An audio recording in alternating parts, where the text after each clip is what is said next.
This audiobook has been recorded and produced exclusively for the library of a yogi YouTube channel. The Hindu-Yogi Science of Breath by Yogi Ramacharaka. Narrated by Chandan Lahiri. The Hindu-Yogi Science of Breath, a complete manual of the Oriental breathing philosophy of physical, mental, psychic, and spiritual development by Yogi Ramacharaka. Yogi Publication Society, Masonic Temple, Chicago, Illinois.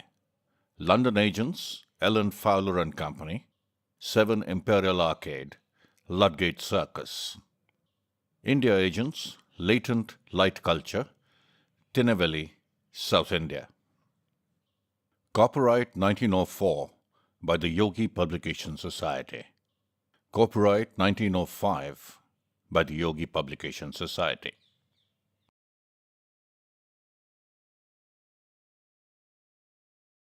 Chapter 1. Salaam. The Western student is apt to be somewhat confused in his ideas regarding the yogis and their philosophy and practice.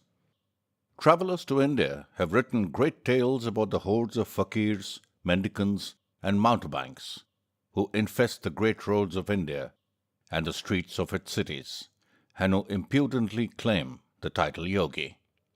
The Western student is scarcely to be blamed for thinking of the typical yogi as an emaciated, fanatical, dirty, ignorant Hindu who either sits in a fixed posture until his body becomes ossified, or else holds his arm up in the air until it becomes stiff and withered and forever after remains in that position, or perhaps clenches his fist and holds it tight until his fingernails grow through the palms of his hands.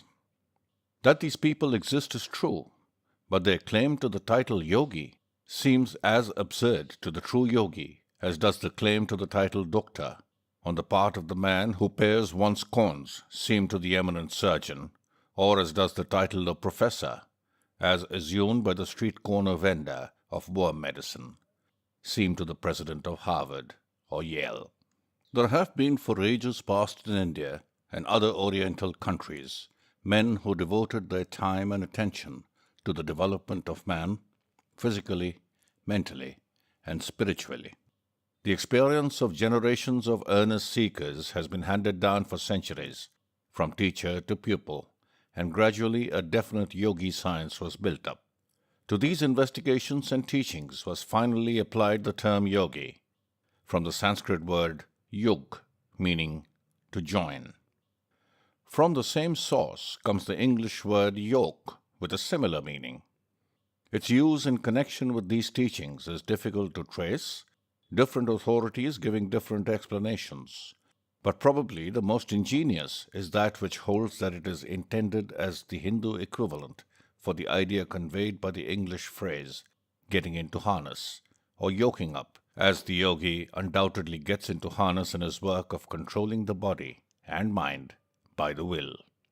Yoga is divided into several branches, ranging from that which teaches the control of the body to that which teaches the attainment of the higher spiritual development. In the work, we will not go into the higher phases of the subject, except when the science of breath touches upon the same. The science of breath touches yoga at many points, and although chiefly concerned with the development and control of the physical, has also its psychic side, and even enters the field of spiritual development. In India, there are great schools of yoga, comprising thousands of the leading minds of that great country. The yoga philosophy is the rule of life for many people. The pure yogi teachings, however, are given only to the few, the masses being satisfied with the crumbs which fall from the tables of the educated classes, the Oriental custom in this respect being opposed to that of the Western world.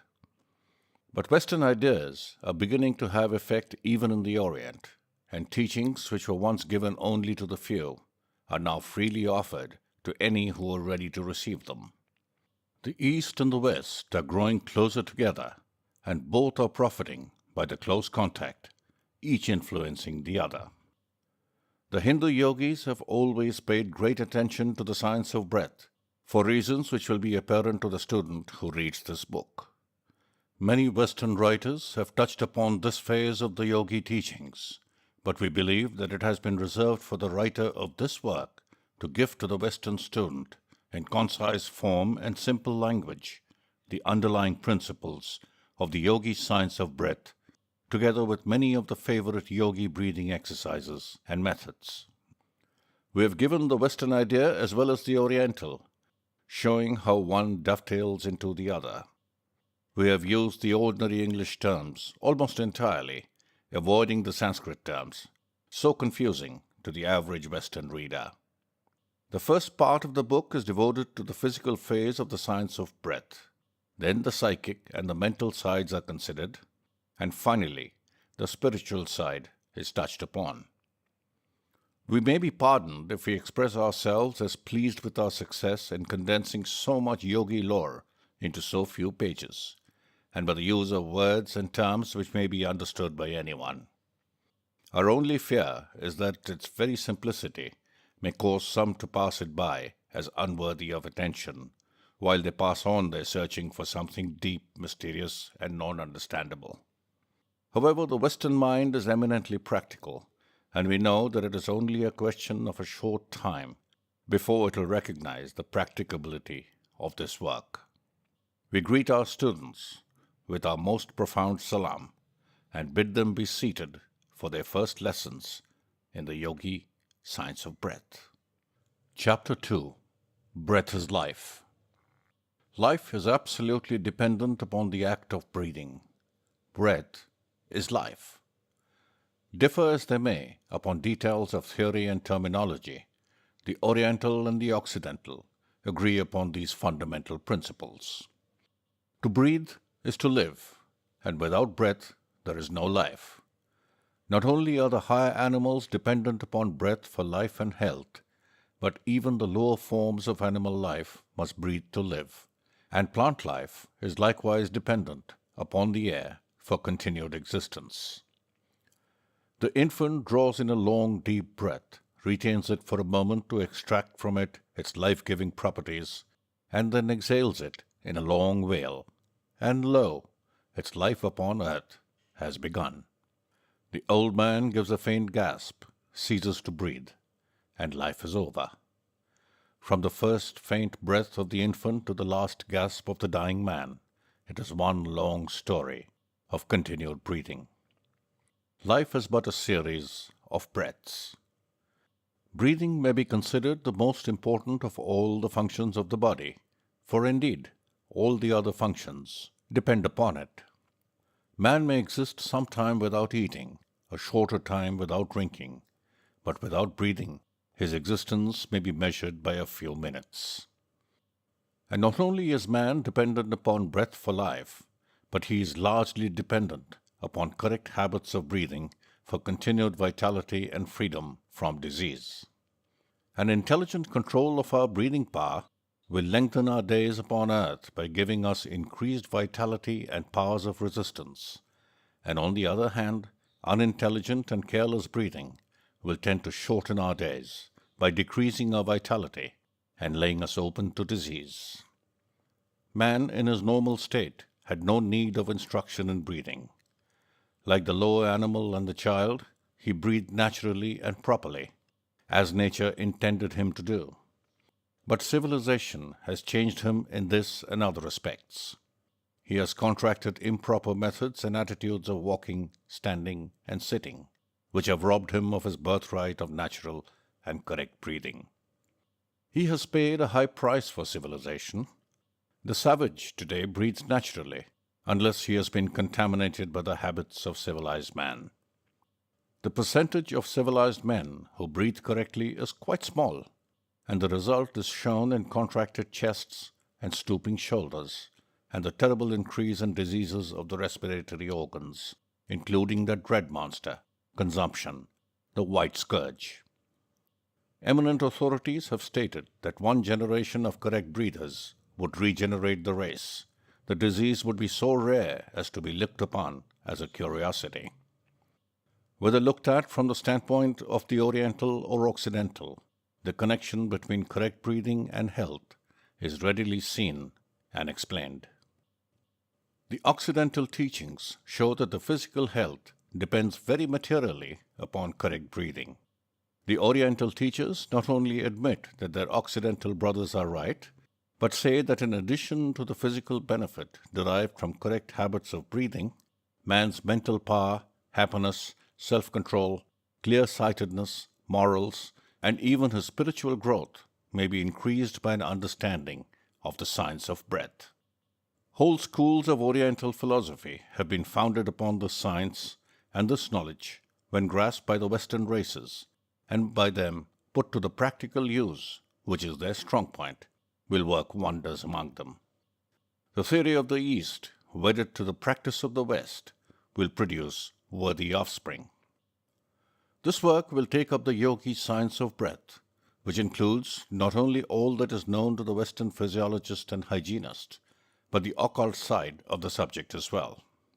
It not only points out the way to physical health along the lines of what Western scientists have termed deep breathing, etc., but also goes into the less known phases of the subject and shows how the Hindu yogi controls his body, increasing his mental capacity, and develops the spiritual side of his nature by the science of breath.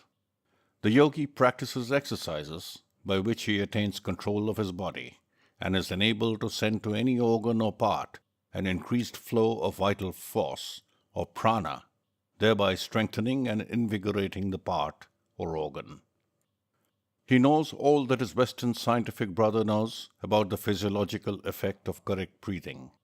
But he also knows that the air contains more than oxygen and hydrogen and nitrogen, and that something more is accomplished than the mere oxygenating of the blood. He knows something about prana, of which his Western brother is ignorant, and he is fully aware of the nature and manner of handling that great principle of energy, and is fully informed as to its effect upon the human body and mind. He knows that by rhythmically breathing one may bring himself into harmonious vibration with nature and aid in the unfoldment of his latent powers. He knows that by controlled breathing he may not only cure disease in himself and others, but also practically do away with fear and worry and the baser emotions. To teach these things is the object of this work. We will give in a few chapters concise explanations and instructions, which might be extended into volumes. We hope to awaken the minds of the Western world to the value of the Yogi Science of Breath. Chapter 3. The Esoteric Theory of Breath. In this chapter, we will give you briefly the theories of the Western scientific world regarding the functions of the respiratory organs and the part in the human economy played by the breath. In subsequent chapters, we will give the additional theories and ascertained facts of the Oriental school of thought and research. The Oriental accepts the theories and facts of his Western brothers, which have been known to him for centuries, and adds thereto much that the latter do not now accept, but which they will in due time discover, and which, after renaming, they will present to the world as a great truth. Before taking up the Western idea, it will perhaps be better to give a hasty general idea of the organs of respiration. The organs of respiration consist of the lungs and the air passages leading to them. The lungs are 2 in number and occupy the pleural chamber of the thorax, one on each side of the median line, being separated from each other by the heart, the greater blood vessels, and the larger air tubes. Each lung is free in all directions, except at the root, which consists chiefly of the bronchi, arteries, and veins, connecting the lungs with the trachea and heart. The lungs are spongy and porous, and their tissues are very elastic. They are covered with a delicately constructed but strong sac, known as the pleural sac, one wall of which closely adheres to the lung and the other to the inner wall of the chest, and which secretes a fluid which allows the inner surfaces of the walls to glide easily upon each other in the act of breathing. The air passages consist of the interior of the nose, pharynx, larynx, windpipe or trachea, and the bronchial tubes. When we breathe, we draw in the air through the nose, in which it is warmed by contact with the mucous membrane, which is richly supplied with blood. And after it has passed through the pharynx and larynx, it passes into the trachea or windpipe, which subdivides into numerous tubes called the bronchial tubes, bronchla, which in turn subdivide into and terminate in minute subdivisions in all the small air spaces in the lungs, of which the lungs contain millions. A writer has stated that if the air cells of the lungs were spread out over an unbroken surface, they would cover an area of 14,000 square feet. The air is drawn into the lungs by the action of the diaphragm, a great, strong, flat, sheet-like muscle stretched across the chest, separating the chest box from the abdomen. The diaphragm's action is almost as automatic as that of the heart, although it may be transformed into a semi-voluntary muscle by an effort of the will. When it expands, it increases the size of the chest and lungs, and the air rushes into the vacuum thus created. When it relaxes, the chest and lungs contract, and the air is expelled from the lungs. Now, before considering what happens to the air in the lungs, let us look a little into the matter of the circulation of the blood. The blood, as you know, is driven by the heart through the arteries into the capillaries, thus reaching every part of the body, which it vitalizes, nourishes, and strengthens. It then returns by means of the capillaries by another route, the veins, to the heart, from whence it is drawn to the lungs. The blood starts on its arterial journey, bright red and rich, laden with life-giving qualities and properties. It returns by the venous route, poor, blue, and dull, being laden down with the waste matter of the system. It goes out like a fresh stream from the mountains. It returns as a stream of sewer water. This foul stream goes to the right auricle of the heart. When this auricle becomes filled, it contracts and forces the stream of blood through an opening in the right ventricle of the heart, which in turn sends it on to the lungs, where it is distributed by millions of hair-like blood vessels to the air cells of the lungs, of which we have spoken. Now let us take up the story of the lungs at this point. The foul stream of blood is now distributed among the millions of tiny air cells in the lungs. A breath of air is inhaled, and the oxygen of the air comes in contact with the impure blood through the thin walls of the hair-like blood vessels of the lungs, which walls are thick enough to hold the blood, but thin enough to admit the oxygen to penetrate them. When the oxygen comes in contact with the blood, a form of combustion takes place, and the blood takes up oxygen and releases carbonic acid gas generated from the waste products and poisonous matter which has been gathered up by the blood from all parts of the system. The blood thus purified and oxygenated is carried back to the heart, again rich, red and bright, and laden with life-giving properties and qualities. Upon reaching the left auricle of the heart, it is forced into the left ventricle, from whence it is again forced out through the arteries on its mission of life to all parts of the system.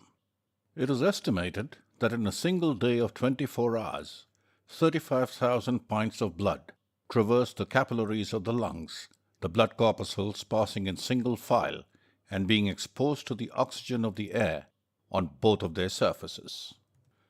When one considers the minute details of the process alluded to, he is lost in wonder and admiration at nature's infinite care and intelligence.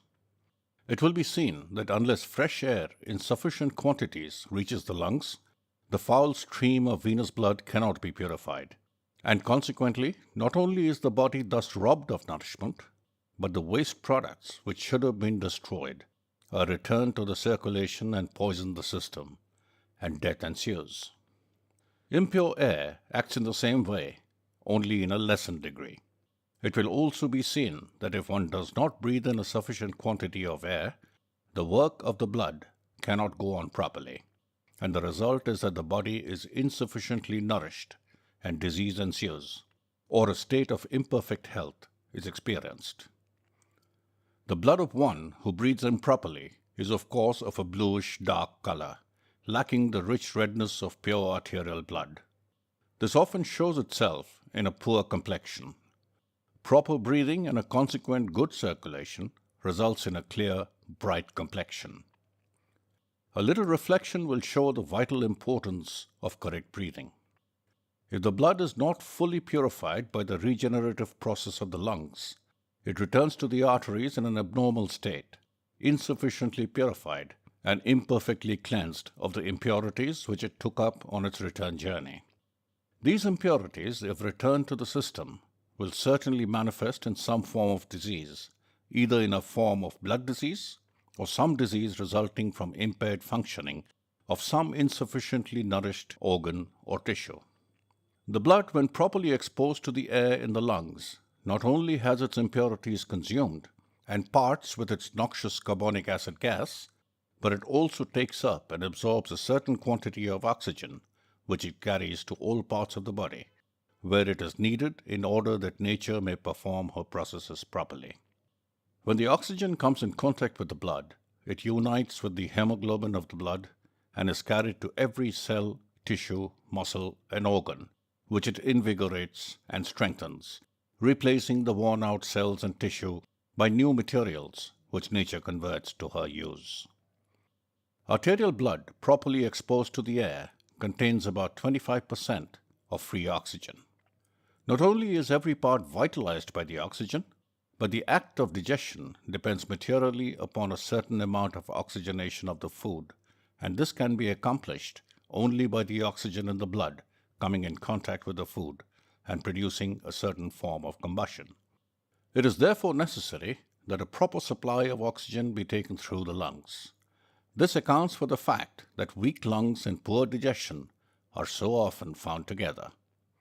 To grasp the full significance of this statement, one must remember that the entire body receives nourishment from the food assimilated, and that imperfect assimilation always means an imperfectly nourished body. Even the lungs themselves depend upon the same source for nourishment, and if through imperfect breathing the assimilation becomes imperfect, the lungs in turn become weakened, they are rendered still less able to perform their work properly, and so in turn the body becomes further weakened. Every particle of food and drink must be oxygenated before it can yield us the proper nourishment, and before the waste products of the system can be reduced to the proper condition to be eliminated from the system. Lack of sufficient oxygen means imperfect nutrition, imperfect elimination, and imperfect health. Verily, breath is life. The combustion arising from the change in the waste products generates heat and equalizes the temperature of the body. Good breathers are not apt to take cold, and they generally have plenty of good warm blood, which enables them to resist the changes in the outer temperature. In addition to the above-mentioned important processes, the act of breathing gives exercise to the internal organs and muscles, which feature is generally overlooked by the Western writers on the subject, but which the yogis fully appreciate. In imperfect or shallow breathing, only a portion of the lung cells are brought into play, and a great portion of the lung capacity is lost, the system suffering in proportion to the amount of under-oxygenation. The lower animals in their native state breathe naturally, and primitive man undoubtedly did the same. The abnormal manner of living adopted by civilized man, the shadow that follows upon civilization, has robbed us of our natural habit of breathing, and the race has greatly suffered thereby. Man's only physical salvation is to get back to nature. Chapter 4. The Esoteric Theory of Breath. The science of breath, like many other teachings, has its esoteric or inner phase, as well as its exoteric or external.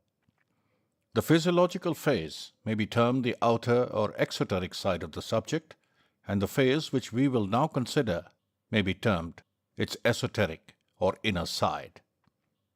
Occultists in all ages and lands have always taught, usually secretly to a few followers, that there was to be found in the air a substance or principle from which all activity, vitality, and life was derived. They differed in their terms and names for this force, as well as in the details of the theory, but the main principle is to be found in all occult teachings and philosophies, and has for centuries formed a portion of the teachings of the Oriental yogis. In order to avoid misconceptions arising from the various theories regarding this great principle, which theories are usually attached to some name given the principle, we in this work will speak of the principle as prana, this word being the Sanskrit term meaning absolute energy. Many occult authorities teach that the principle which the Hindus term prana is the universal principle of energy or force, and that all energy or force is derived from that principle, or rather is a particular form of manifestation of that principle.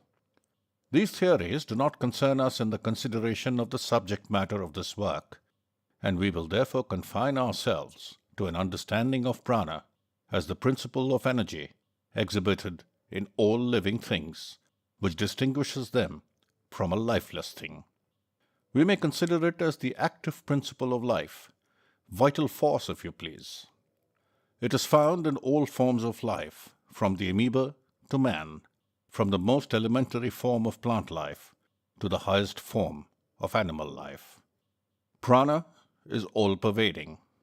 It is found in all things having life, and as the occult philosophy teaches, that life is in all things, in every atom, the apparent lifelessness of some things being only a lesser degree of manifestation, we may understand their teachings that prana is everywhere, in everything. Prana must not be confounded with the ego, that bit of divine spirit in every soul, around which clusters matter and energy. Prana is merely a form of energy used by the ego in its material manifestation.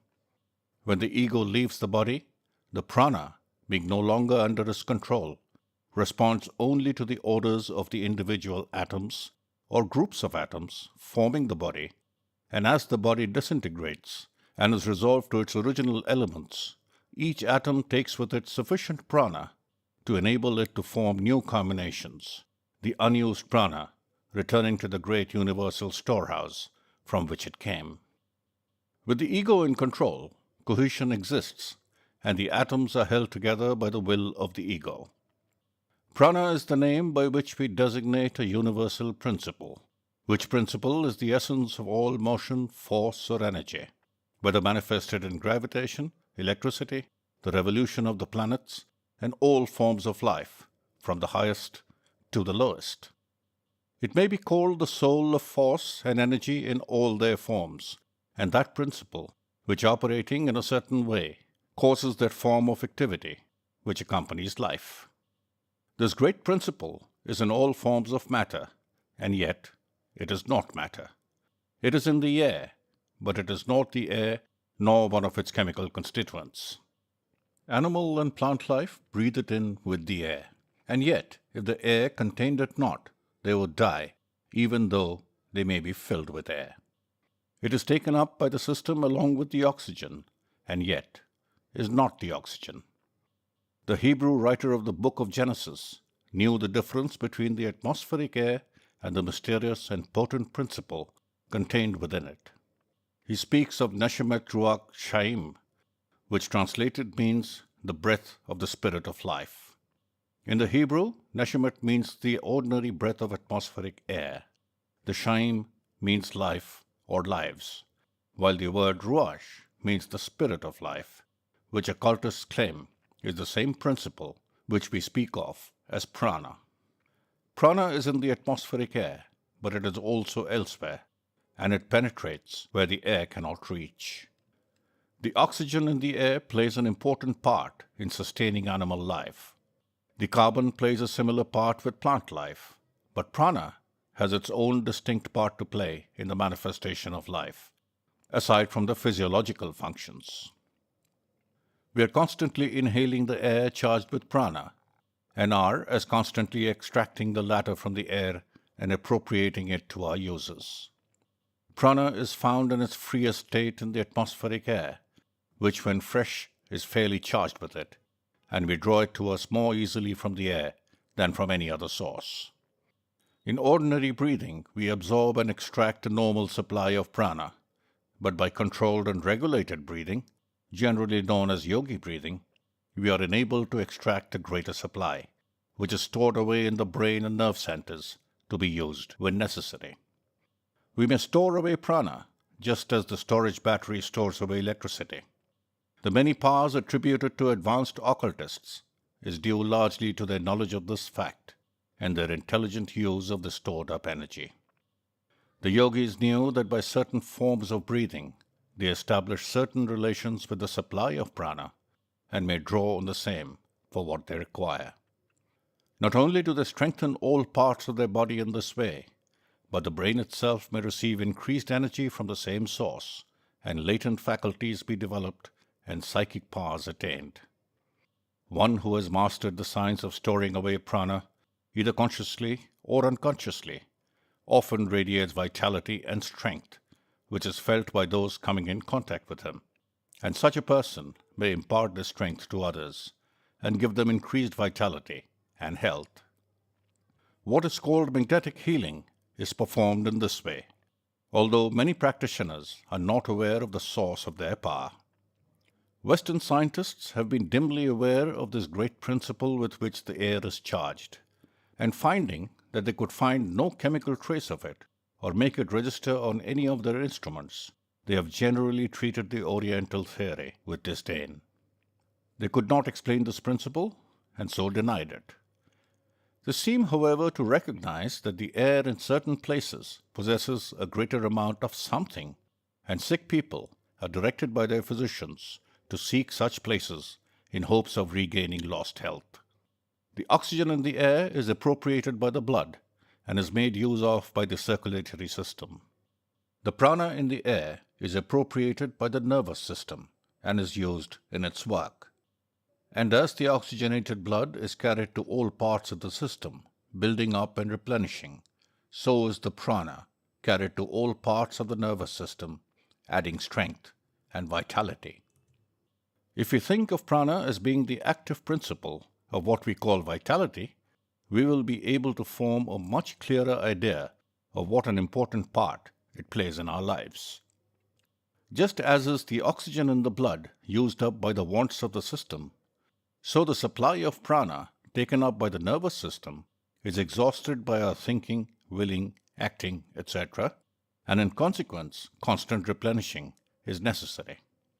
Every thought, every act, every effort of the will, every motion of a muscle uses up a certain amount of what we call nerve force, which is really a form of prana.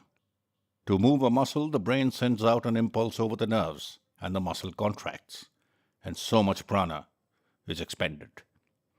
When it is remembered that the greater portion of prana acquired by man comes to him from the air inhaled, the importance of proper breathing is readily understood. Chapter 5. The Nervous System. It will be noticed that the Western scientific theories regarding the breath confine themselves to the effects of the absorption of oxygen and its use through the circulatory system, while the yogi theory also takes into consideration the absorption of prana and its manifestation through the channels of the nervous system. Before proceeding further, it may be as well to take a hasty glance at the nervous system. The nervous system of man is divided into two great systems, viz., the cerebrospinal system and the sympathetic system.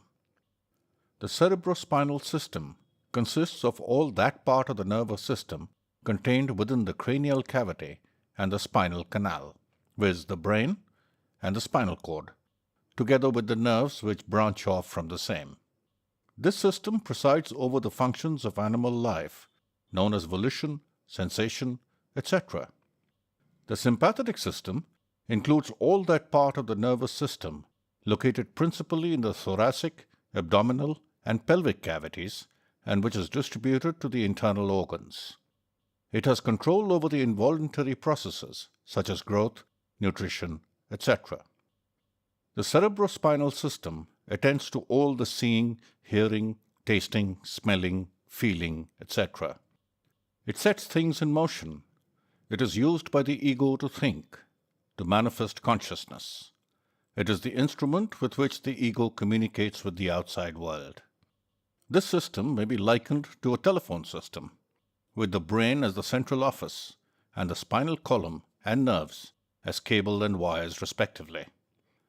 The brain is a great mass of nerve tissue and consists of three parts, viz. The cerebrum or brain proper, which occupies the upper, front, middle, and back portion of the skull, the cerebellum or little brain, which fills the lower and back portion of the skull, and the medulla oblongata, which is the broadened commencement of the spinal cord, lying before and in front of the cerebellum. The cerebrum is the organ of that part of the mind which manifests itself in intellectual action. The cerebellum regulates the movements of the voluntary muscles. The medulla oblongata is the upper enlarged end of the spinal cord, and from it and the cerebrum branch forth the cranial nerves which reach to various parts of the head, to the organs of special sense, and to some of the thoracic and abdominal organs, and to the organs of respiration. The spinal cord or spinal marrow fills the spinal canal in the vertebral column or backbone. It is a long mass of nerve tissue branching off at the several vertebrae to nerves communicating with all parts of the body. The spinal cord is like a large telephone cable, and the emerging nerves are like the private wires connecting therewith. The sympathetic nervous system consists of a double chain of ganglia on the side of the spinal column and scattered ganglia in the head, neck, chest, and abdomen. A ganglion is a mass of nervous matter, including nerve cells. These ganglia are connected with each other by filaments and are also connected with the cerebrospinal system by motor and sensory nerves. From these ganglia, numerous fibers branch out to the organs of the body, blood vessels, etc. At various points, the nerves meet together and form what are known as plexuses. The sympathetic system practically controls the involuntary processes such as circulation, respiration, and digestion. The power of force transmitted from the brain to all parts of the body by means of the nerves is known to Western science as nerve force, although the yogi knows it to be a manifestation of prana. In character and rapidity, it resembles the electric current. It will be seen that without this nerve force, the heart cannot beat, the blood cannot circulate, the lungs cannot breathe, the various organs cannot function. In fact, the machinery of the body comes to a stop without it. Nay more, even the brain cannot think without prana be present. When these facts are considered, the importance of the absorption of prana must be evident to all, and the science of breath assumes an importance even greater than that accorded it by Western science. The yogi teachings go further than does Western science in one important feature of the nervous system. We allude to what Western science terms the solar plexus, and which it considers as merely one of a series of certain matted nets of sympathetic nerves with their ganglia found in various parts of the body. Yogi science teaches that this solar plexus is really a most important part of the nervous system, and that it is a form of brain playing one of the principal parts in the human economy. Western science seems to be moving gradually towards a recognition of this fact, which has been known to the yogis of the East for centuries, and some recent Western writers have termed the solar plexus the abdominal brain. The solar plexus is situated in the epigastric region, just back of the pit of the stomach, on either side of the spinal column. It is composed of white and gray brain matter, similar to that composing the other brains of man. It has control of the main internal organs of man and plays a much more important part than is generally recognized. We will not go into the yogi theory regarding the solar plexus, further than to say that they know it as the great central storehouse of prana. Men have been known to be instantly killed by a severe blow over the solar plexus, and prize fighters recognize its vulnerability and frequently temporarily paralyze their opponents by a blow over this region. The name solar is well bestowed on this brain, as it radiates strength and energy to all parts of the body, even the upper brains depending largely upon it as a storehouse of prana. Sooner or later, Western science will fully recognize the real function of the solar plexus and will accord to it a far more important place than it now occupies in their textbooks and teachings. Chapter 6: Nostril breathing versus mouth breathing. One of the first lessons in the Yogi Science of Breath is to learn how to breathe through the nostrils and to overcome the common practice of mouth breathing. The breathing mechanism of man is so constructed that he may breathe either through the mouth or nasal tubes, but it is a matter of vital importance to him which method he follows, as one brings health and strength, and the other disease and weakness. It should not be necessary to state to the student that the proper method of breathing is to take the breath through the nostrils. But alas, the ignorance among civilized people regarding this simple matter is astounding. We find people in all walks of life habitually breathing through their mouths and allowing their children to follow their horrible and disgusting example. Many of the diseases to which civilized man is subject are undoubtedly caused by this common habit of mouth breathing. Children permitted to breathe in this way grow up with impaired vitality and weakened constitutions, and in manhood and womanhood break down and become chronic invalids. The mother of the savage race does better, being evidently guided by her intuition. She seems to instinctively recognize that the nostrils are the proper channels for the conveyal of air to the lungs, and she trains her infant to close its little lips and breathe through the nose. She tips its head forward when it is asleep, which attitude closes the lips and makes nostril breathing imperative. If our civilized mothers were to adopt the same plan, it would work a great good for the race. Many contagious diseases are contracted by the disgusting habit of mouth breathing, and many cases of cold and catarrhal affections are also attributable to the same cause. Many persons who, for the sake of appearances, keep their mouth closed during the day, persist in mouth breathing at night, and often contract disease in this way. Carefully conducted scientific experiments have shown that soldiers and sailors who sleep with their mouths open are much more liable to contract contagious diseases than those who breathe properly through the nostrils. An instance is related in which smallpox became epidemic on a man of war in foreign parts, and every death which resulted was that of some sailor or marine who was a mouth breather, not a single nostril breather succumbing. The organs of respiration have their only protective apparatus, filter, or dust catcher in the nostrils. When the breath is taken through the mouth, there is nothing from mouth to lungs to strain the air, or to catch the dust and other foreign matter in the air. From mouth to lungs, the dirt or impure substance has a clear track, and the entire respiratory system is unprotected.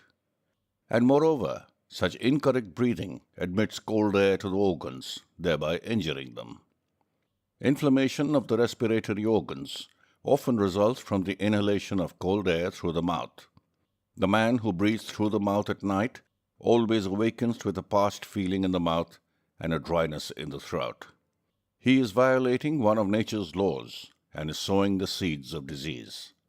Once more, remember that the mouth affords no protection to the respiratory organs, and cold air, dust, and impurities and germs readily enter by that door. On the other hand, the nostrils and nasal passages show evidence of the careful design of nature in this respect. The nostrils are two narrow tortuous channels containing numerous bristly hairs, which serve the purpose of a filter or sieve to strain the air of its impurities, etc., which are expelled when the breath is exhaled. Not only do the nostrils serve this important purpose, but they also perform an important function in warming the air inhaled. The long, narrow, winding nostrils are filled with warm mucous membrane, which coming in contact with the inhaled air warms it so that it can do no damage to the delicate organs of the throat or to the lungs. No animal except man sleeps with the mouth open or breathes through the mouth, and in fact it is believed that it is only civilized man who so perverts nature's functions, as the savage and barbarian races almost invariably breathe correctly. It is probable that this unnatural habit among civilized men has been acquired through unnatural methods of living, enervating luxuries and excessive warmth. The refining, filtering, and straining apparatus of the nostrils renders the air fit to reach the delicate organs of the throat and the lungs, and the air is not fit to so reach these organs until it has passed through nature's refining process. The impurities which are stopped and retained by the sieves and mucous membrane of the nostrils are thrown out again by the expelled breath in exhalation, and in case they have accumulated too rapidly or have managed to escape through the sieves and have penetrated forbidden regions, nature protects us by producing a sneeze which violently ejects the intruder. The air, when it enters the lungs, is as different from the outside air as is distilled water different from the water of the cistern. The intricate purifying organization of the nostrils, arresting and holding the impure particles in the air, is as important as is the action of the mouth in stopping cherry stones and fish bones and preventing them from being carried on to the stomach. Man should no more breathe through his mouth than he would attempt to take food through his nose. Another feature of mouth breathing is that the nasal passages, being thus comparatively unused, consequently fail to keep themselves clean and clear, and become clogged up and unclean, and are apt to contract local diseases. Like abandoned roads that soon become filled with weeds and rubbish, unused nostrils become filled with impurities and foul matter. One who habitually breathes through the nostrils is not likely to be troubled with clogged or stuffy nostrils. But for the benefit of those who have been more or less addicted to the unnatural mouth breathing and who wish to acquire the natural and rational method, it may perhaps be well to add a few words regarding the way to keep their nostrils clean and free from impurities. A favorite Oriental method is to snuff a little water up the nostrils, allowing it to run down the passage into the throat. From thence it may be ejected through the mouth. Some Hindu yogis immerse the face in a bowl of water, and by a sort of suction draw in quite a quantity of water, but this latter method requires considerable practice, and the first mentioned method is equally efficacious and much more easily performed. Another good plan is to open the window and breathe freely, closing one nostril with the finger or thumb, sniffing up the air through the open nostril. Then repeat the process on the other nostril. Repeat several times, changing nostrils. This method will usually clear the nostrils of obstructions. In case the trouble is caused by catarrh, it is well to apply a little Vaseline or camphor ice or similar preparation, or sniff up a little witch hazel extract once in a while, and you will notice a marked improvement. A little care and attention will result in the nostrils becoming clean and remaining so. We have given considerable space to the subject of nostril breathing, not only because of its great importance in its reference to health, but because nostril breathing is a prerequisite to the practice of the breathing exercises to be given later in this book, and because nostril breathing is one of the basic principles underlying the Yogi Science of Breath. We urge upon the student the necessity of acquiring this method of breathing if he has it not, and caution him against dismissing this phase of the subject as unimportant. Chapter 7. The Four Methods of Respiration. In the consideration of the question of respiration, we must begin by considering the mechanical arrangements whereby the respiratory movements are effected. The mechanics of respiration manifest through 1. The elastic movements of the lungs, and 2. The activities of the sides and bottom of the thoracic cavity in which the lungs are contained. The thorax is that portion of the trunk between the neck and the abdomen, the cavity of which, known as the thoracic cavity, is occupied mainly by the lungs and heart. It is bounded by the spinal column, the ribs with their cartilages, the breastbone, and below by the diaphragm. It is generally spoken of as the chest. It has been compared to a completely shut conical box, the small end of which is turned upward, the back of the box being formed by the spinal column, the front by the breastbone, and the sides by the ribs. The ribs are 24 in number, 12 on each side, and emerge from each side of the spinal column. The upper 7 pair are known as true ribs, being fastened to the breastbone direct, while the lower 5 pairs are called false ribs or floating ribs because they are not so fastened, the upper 2 of them being fastened by cartilage to the other ribs, the remainder having no cartilages, their forward ends being free. The ribs are moved in respiration by 2 superficial muscular layers, known as the intercostal muscles. The diaphragm, the muscular partition before alluded to, separates the chest box from the abdominal cavity. In the act of inhalation, the muscles expand the lungs so that a vacuum is created and the air rushes in accordance with the well-known laws of physics. Everything depends upon the muscles concerned in the process of respiration, which we may, as for convenience, term the respiratory muscles. Without the aid of these muscles, the lungs cannot expand, and upon the proper use and control of these muscles, the science of breath largely depends. The proper control of these muscles will result in the ability to attain the maximum degree of lung expansion and the greatest amount of the life-giving properties of the air into the system. The yogis classify respiration into 4 general methods, viz. 1. High breathing, 2. Mid-breathing, 3. Low breathing, 4. Yogi complete breathing. We will give a general idea of the first 3 methods and a more extended treatment of the 4th method, upon which the Yogi Science of Breath is largely based. 1. High breathing. This form of breathing is known to the Western world as clavicular breathing or collarbone breathing. One breathing in this way elevates the ribs and raises the collarbone and shoulders, at the same time drawing in the abdomen and pushing its contents up against the diaphragm, which in turn is raised. The upper part of the chest and lungs, which is the smallest, is used and consequently but a minimum amount of air enters the lungs. In addition to this, the diaphragm being raised, there can be no expansion in that direction. A study of the anatomy of the chest will convince any student that in this way a maximum amount of effort is used to obtain a minimum amount of benefit. High breathing is probably the worst form of breathing known to man and requires the greatest expenditure of energy with the smallest amount of benefit. It is an energy-wasting, poor returns plan. It is quite common among the Western races, many women being addicted to it, and even singers, clergymen, lawyers, and others, who should know better, using it ignorantly. Many diseases of the vocal organs and organs of respiration may be directly traced to this barbarous method of breathing, and the straining of delicate organs caused by this method often results in the harsh, disagreeable voices heard on all sides. Many persons who breathe in this way become addicted to the disgusting practice of mouth breathing, described in a preceding chapter.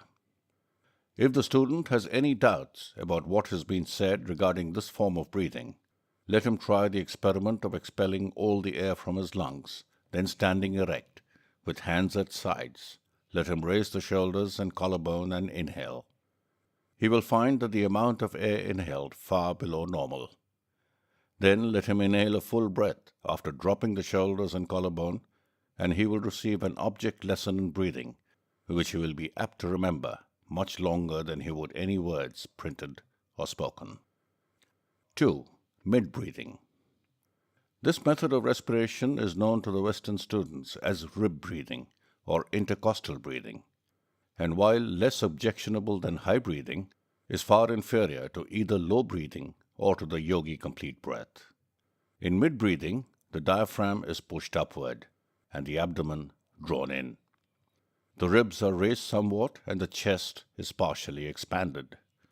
It is quite common among men who have made no study of the subject. As there are 2 better methods known, we give it only passing notice, and that principally to call your attention to its shortcomings. 3. Low breathing.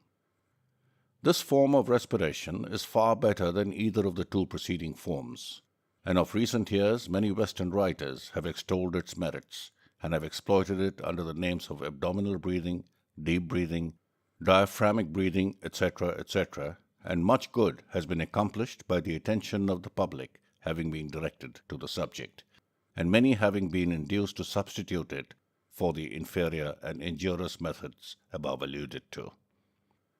Many systems of breathing have been built around low breathing, and students have paid high price to learn the new systems.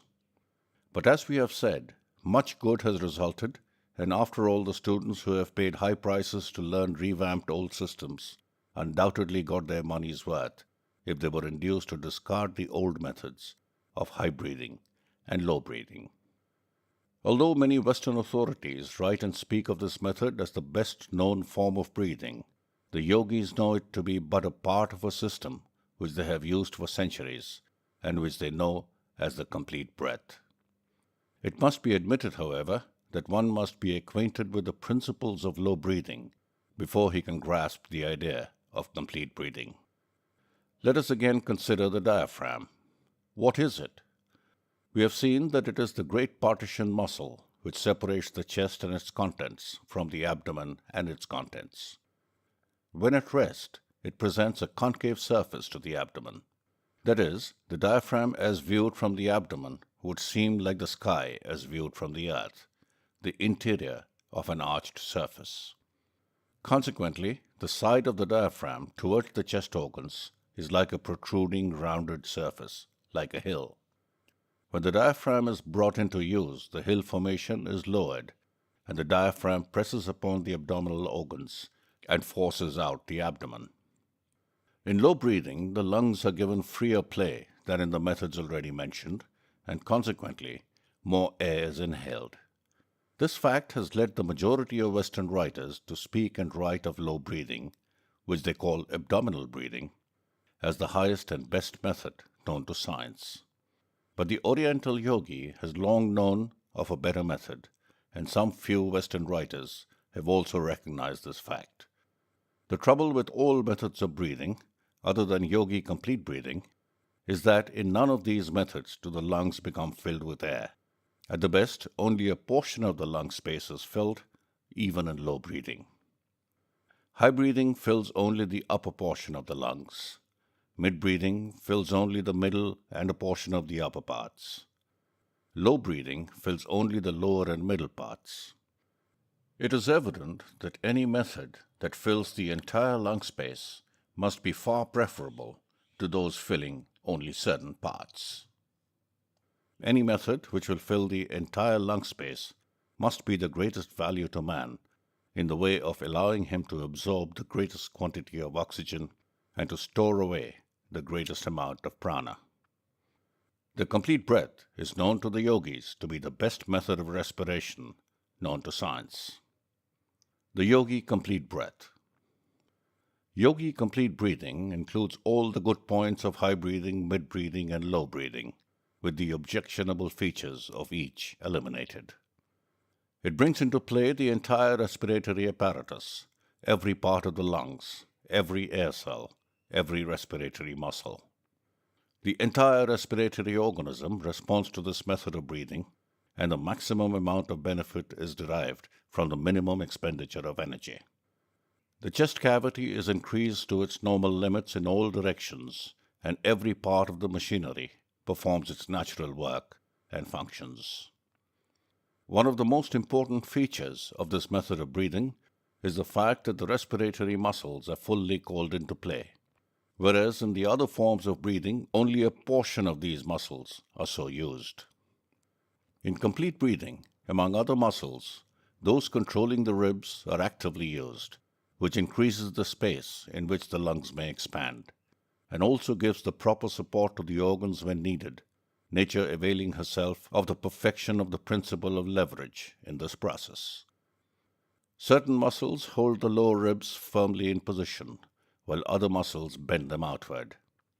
Then again, in this method, the diaphragm is under perfect control and is able to perform its functions properly, and in such manner as to yield the maximum degree of service. In the rib action above alluded to, the lower ribs are controlled by the diaphragm, which draws them slightly downward, while other muscles hold them in place and the intercostal muscles force them outward, which combined action increase the mid-chest cavity to its maximum. In addition to this muscular action, the upper ribs are also lifted and forced outward by the intercostal muscles, which increases the capacity of the upper chest to its fullest extent. If you have studied the special features of the four given methods of breathing, you will at once see that the complete breath comprises all the advantageous features of the three other methods, plus the reciprocal advantages accruing from the combined action of the high chest, mid-chest, and diaphragmic regions, and the normal rhythm thus obtained. In our next chapter, we'll take up the complete breath in practice, and will give full directions for the acquirement of the superior method of breathing, with exercises, etc. Chapter 8. How to acquire the Yogi Complete Breath. The Yogi Complete Breath is the fundamental breath of the entire Yogi Science of Breath, and the student must fully acquaint himself with it and master it perfectly before he can hope to obtain results from the other forms of breath mentioned and given in this book. He should not be content with half learning it, but should go to work in earnest until it becomes his natural method of breathing. This will require work, time, and patience, but without these things, nothing is ever accomplished. There is no royal road to the science of breath, and the student must be prepared to practice and study in earnest if he expects to receive results. The results obtained by a complete mastery of the science of breath are great, and no one who has attained them would willingly go back to the old methods, and he will tell his friends that he considers himself amply repaid for all his work. We say these things now that you may fully understand the necessity and importance of mastering this fundamental method of yogi breathing, instead of passing it by and trying some of the attractive-looking variations given later on in this book. Again, we say to you, start right, and right results will follow. But neglect your foundations, and your entire building will topple over sooner or later. Perhaps the better way to teach you how to develop the Yogi Complete Breath would be to give you simple directions regarding the breath itself, and then follow up the same with general remarks concerning it, and then later on giving exercises for developing the chest, muscles, and lungs, which have been allowed to remain in an undeveloped condition by imperfect methods of breathing.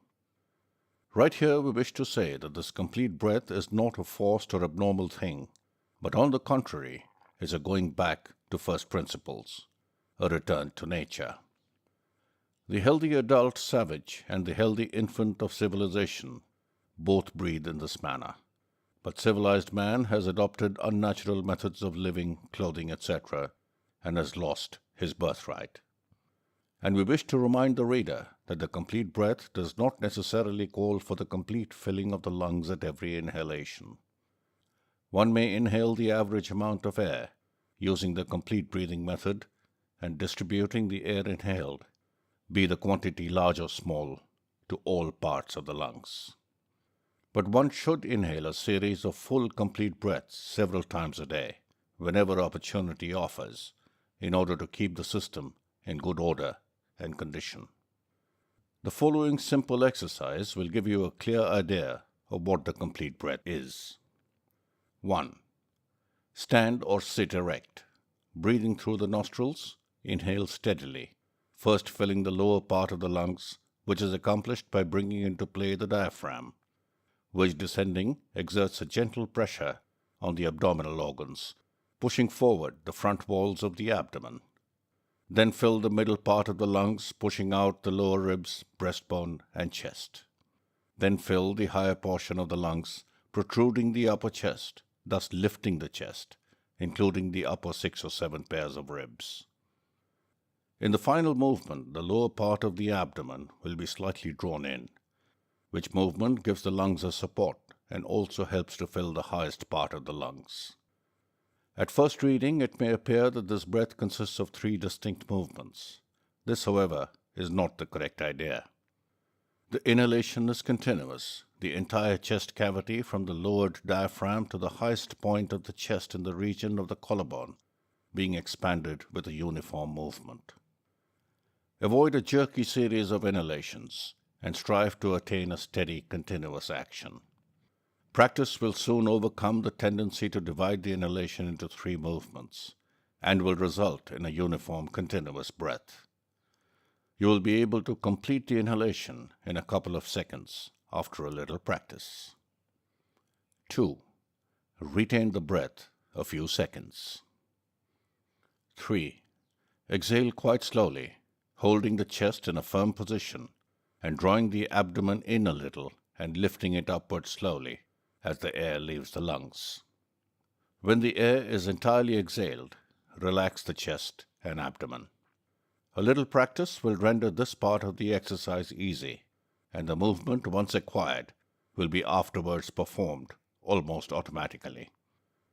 It will be seen that by this method of breathing, all parts of the respiratory apparatus is brought into action, and all parts of the lungs, including the most remote air cells, are exercised. The chest cavity is expanded in all directions. You will also notice that the complete breath is really a combination of low, mid, and high breaths, succeeding each other rapidly in the order given, in such a manner as to form one uniform, continuous, complete breath. You will find it quite a help to you if you will practice this breath before a large mirror, placing the hands lightly over the abdomen so that you may feel the movements. At the end of the inhalation, it is well to occasionally slightly elevate the shoulders, thus raising the collarbone and allowing the air to pass freely into the small upper lobe of the right lung, which place is sometimes the breeding place of tuberculosis. At the beginning of practice, you may have more or less trouble in acquiring the complete breath, but a little practice will make perfect, and when you have once acquired it, you will never willingly return to the old methods. Chapter 9. Physiological Effect of the Complete Breath. Scarcely too much can be said of the advantages attending the practice of the complete breath.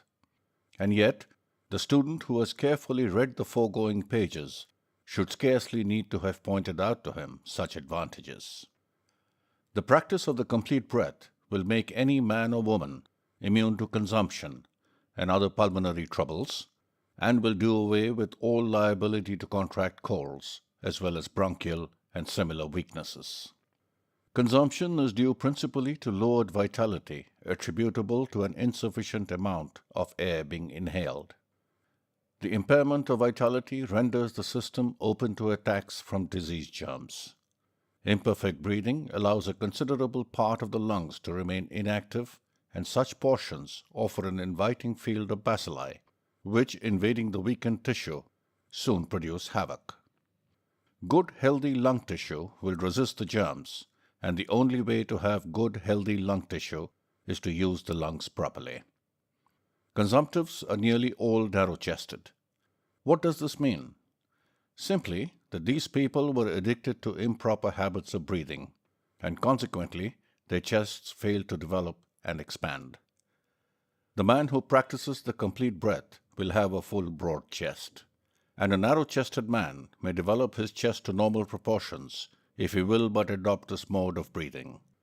Such people must develop their chest cavities if they value their lives. Colds may often be prevented by practicing a little vigorous complete breathing whenever you feel that you are being unduly exposed. When chilled, breathe vigorously a few minutes, and you will feel a glow all over your body. Most colds can be cured by complete breathing and partial fasting for a day. The quality of the blood depends largely upon its proper oxygenation in the lungs, and if it is under-oxygenated, it becomes poor in quality and laden with all sorts of impurities, and the system suffers from lack of nourishment and often becomes actually poisoned by the waste products remaining uneliminated in the blood. As the entire body, every organ and every part is dependent upon the blood for nourishment, impure blood must have a serious effect upon the entire system. The remedy is plain. Practice the Yogi complete breath. The stomach and other organs of nutrition suffer much from improper breathing. Not only are they ill-nourished by reason of the lack of oxygen, but as the food must absorb oxygen from the blood and become oxygenated, Before it can be digested and assimilated, it is readily seen how digestion and assimilation is impaired by incorrect breathing. And when assimilation is not normal, the system receives less and less nourishment, the appetite fails, bodily vigor decreases, and energy diminishes, and the man withers and declines, all from the lack of proper breathing. Even the nervous system suffers from improper breathing, inasmuch as the brain, the spinal cord, the nerve centers, and the nerves themselves, when improperly nourished by means of the blood, become poor and inefficient instruments for generating, storing, and transmitting the nerve currents. And improperly nourished they will become if sufficient oxygen is not absorbed through the lungs. There is another aspect of the case whereby the nerve currents themselves, or rather the force from which the nerve currents spring, becomes lessened from want of proper breathing. But this belongs to another phase of the subject, which is treated of in other chapters of this book. And our purpose here is to direct your attention to the fact that the mechanism of the nervous system is rendered inefficient as an instrument for conveying nerve force as the indirect result of a lack of proper breathing.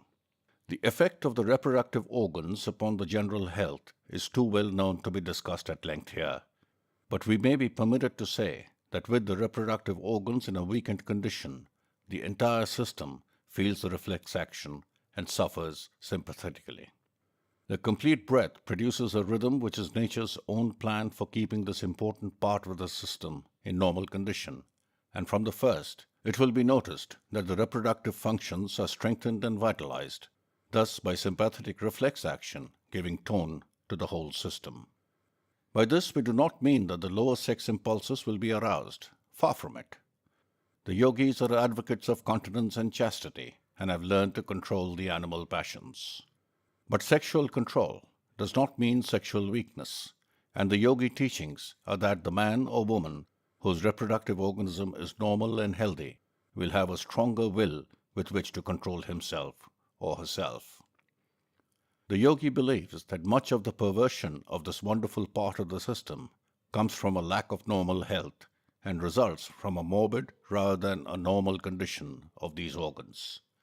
A little careful consideration of this question will prove that the yogi teachings are right. This is not the place to discuss the subject fully, but the yogis know that sex energy may be conserved and used for the development of the body and mind of the individual instead of being dissipated in unnatural excesses, as is the wont of so many uninformed people. By special request, we will give in this book one of the favorite yogi exercises for this purpose. But whether or not the student wishes to adopt the yogi theories of continence and clean living, he or she will find that the complete breath will do more to restore health to this part of the system than anything else ever tried. Remember now, we mean normal health, not undue development. The sensualist will find that normal means a lessening of desire rather than an increase. The weakened man or woman will find a toning up and a relief from the weakness which has heretofore depressed him or her. We do not wish to be misunderstood or misquoted on this subject. The yogi's ideal is a body strong in all its parts and under the control of a masterful and developed will, animated by high ideals. In the practice of the complete breath, during inhalation, the diaphragm contracts and exerts a gentle pressure upon the liver, stomach, and other organs, which in connection with the rhythm of the lungs acts as a gentle massage of these organs and stimulates their actions and encourages normal functioning. Each inhalation aids in this internal exercise and assists in causing a normal circulation to the organs of nutrition and elimination. In high or mid-breathing, the organs lose the benefit accruing from this internal massage. The Western world is paying much attention to physical culture just now, which is a good thing. But in their enthusiasm, they must not forget that the exercise of the external muscles is not everything. The internal organs also need exercise, and nature's plan for this exercise is proper breathing. The diaphragm is nature's principal instrument for this internal exercise. Its motion vibrates the important organs of nutrition and elimination and massages and kneads them at each inhalation and exhalation, forcing blood into them and then squeezing it out and imparting a general tone to the organs. Any organ or part of the body which is not exercised gradually atrophies and refuses to function properly. And lack of the internal exercise afforded by the diaphragmic action leads to diseased organs. The complete breath gives the proper motion to the diaphragm, as well as exercising the middle and upper chest. It is indeed complete in its action. From the standpoint of Western physiology alone, without reference to the Oriental philosophies and science, this yogi system of complete breathing is of vital importance to every man, woman, and child who wishes to acquire health and keep it. Its very simplicity keeps thousands from seriously considering it, while they spend fortunes in seeking health through complicated and expensive systems. Health knocks at their door, and they answer not. Verily, the stone which the builders reject is the real cornerstone of the temple of health. Chapter 10. A few bits of yogi lore. We give below 3 forms of breath, quite popular among the yogis. The first is the well-known yogi cleansing breath, to which is attributed much of the great lung endurance found among the yogis. They usually finish up a breathing exercise with this cleansing breath, and we have followed this plan in this book. We also give the yogi nerve vitalizing exercise, which has been handed down among them for ages, and which has never been improved on by Western teachers of physical culture, although some of them have borrowed it from teachers of yoga. We also give the yogi vocal breath, which accounts largely for the melodious, vibrant voices of the better class of the Oriental yogis. We feel that if this book contained nothing more than these 3 exercises, it would be invaluable to the Western student. Take these exercises as a gift from your Eastern brothers and put them into practice. The yogi cleansing breath. The yogis have a favorite form of breathing, which they practice when they feel the necessity of ventilating and cleansing the lungs. They conclude many of their other breathing exercises with this breath, and we have followed this practice in this book. This cleansing breath ventilates and cleanses the lungs, stimulates the cells, and gives a general tone to the respiratory organs, and is conducive to their general healthy condition. Besides this effect, it is found to greatly refresh the entire system. Speakers, singers, etc. will find this breath especially restful after having tired the respiratory organs. 1. Inhale a complete breath. 2. Retain the air a few seconds. 3. Pucker up the lips as if for a whistle, but do not swell out the cheeks. Then exhale a little air through the opening with considerable vigor. Then stop for a moment, retaining the air, and then exhale a little more air. Repeat until the air is completely exhaled. Remember that considerable vigor is to be used in exhaling the air through the opening in the lips. This breath will be found quite refreshing when one is tired and generally used up. A trial will convince the student of its merits.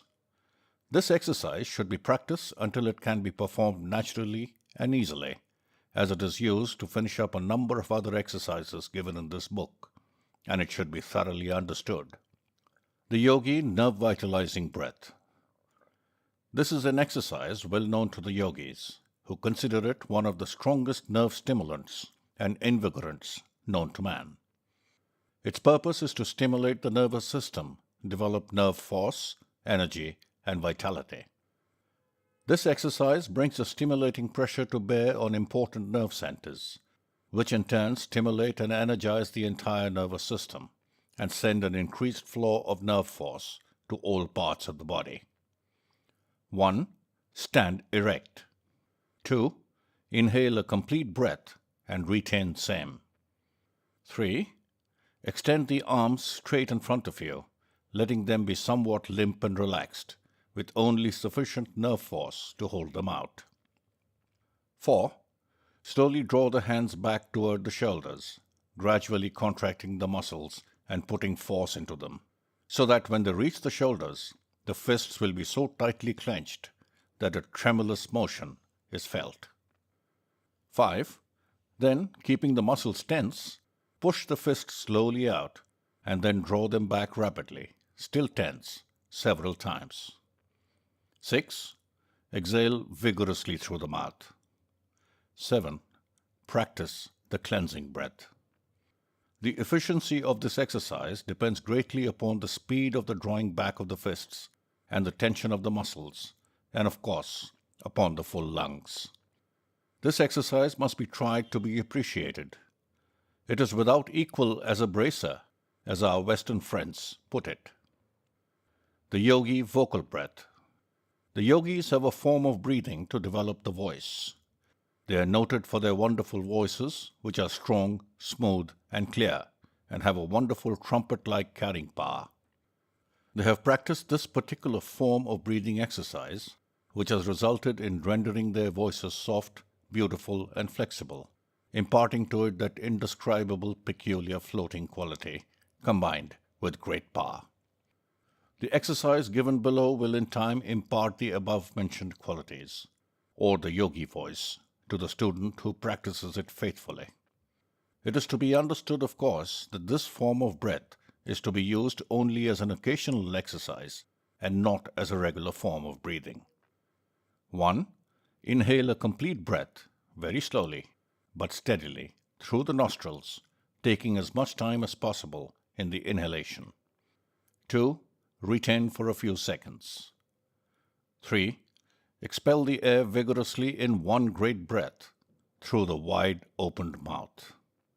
4. Rest the lungs by the cleansing breath. Without going deeply into the yogi theories of sound production in speaking and singing, we wish to say that experience has taught them that the timbre, quality, and power of a voice depends not alone upon the vocal organs in the throat, but that the facial muscles, etc., have much to do with the matter. Some men with large chests produce but a poor tone, while others with comparatively small chests produce tones of amazing strength and quality. Here is an interesting experiment worth trying. Stand before a glass and pucker up your mouth and whistle, and note the shape of your mouth and the general expression of your face. Then sing or speak as you do naturally, and see the difference. Then start to whistle again for a few seconds, and then, without changing the position of your lips or face, sing a few notes, and notice what a vibrant, resonant, clear, and beautiful tone is produced. Chapter 11. The 7 Yogi Developing Exercises. The following are the 7 favorite exercises of the yogis for developing the lungs, muscles, ligaments, air cells, etc. They are quite simple, but marvelously effective. Do not let the simplicity of these exercises make you lose interest, for they are the result of careful experiments and practice on the part of the yogis, and are the essence of numerous intricate and complicated exercises, the non-essential portions being eliminated and the essential features retained. 1. The retained breath. This is a very important exercise which tends to strengthen and develop the respiratory muscles as well as the lungs, and its frequent practice will also tend to expand the chest. The yogis have found that an occasional holding of the breath after the lungs have been filled with the complete breath is very beneficial, not only to the respiratory organs, but to the organs of nutrition, the nervous system, and the blood itself. They have found that an occasional holding of the breath tends to purify the air which has remained in the lungs from former inhalations and to more fully oxygenate the blood. They also know that the breath so retained gathers up all the waste matter, and when the breath is expelled, it carries with it the effete matter of the system and cleanses the lungs, just as a purgative does the bowels. The yogis recommend this exercise for various disorders of the stomach, liver, and blood, and also find that it frequently relieves bad breath, which often arises from poorly ventilated lungs. We recommend students to pay considerable attention to this exercise, as it has great merits. The following directions will give you a clear idea of the exercise. 1. Stand erect. 2. Inhale a complete breath. 3. Retain the air as long as you can comfortably. 4. Exhale vigorously through the open mouth. 5. Practice the cleansing breath. At first, you will be able to retain the breath only a short time, but a little practice will also show a great improvement.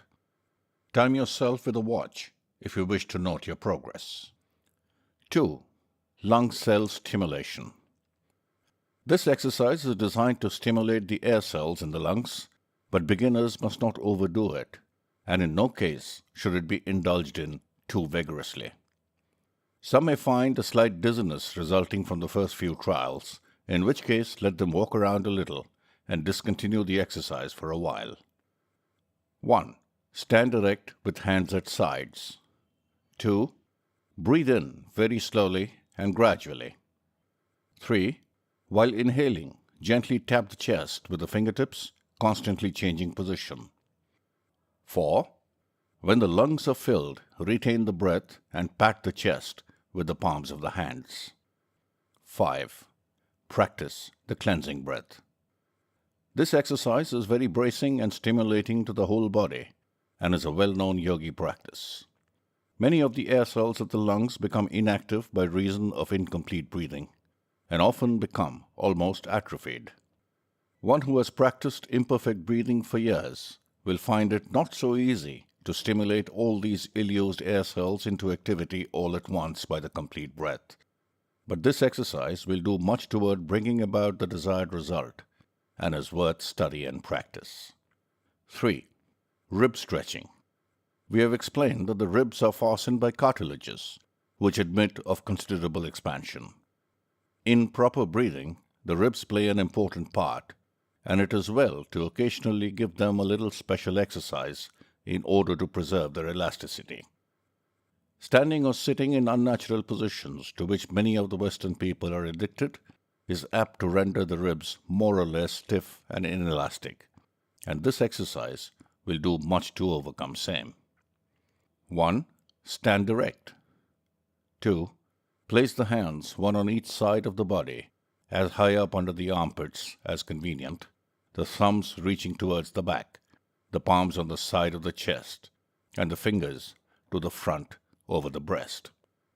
3. Inhale a complete breath. 4. Retain the air for a short time. 5.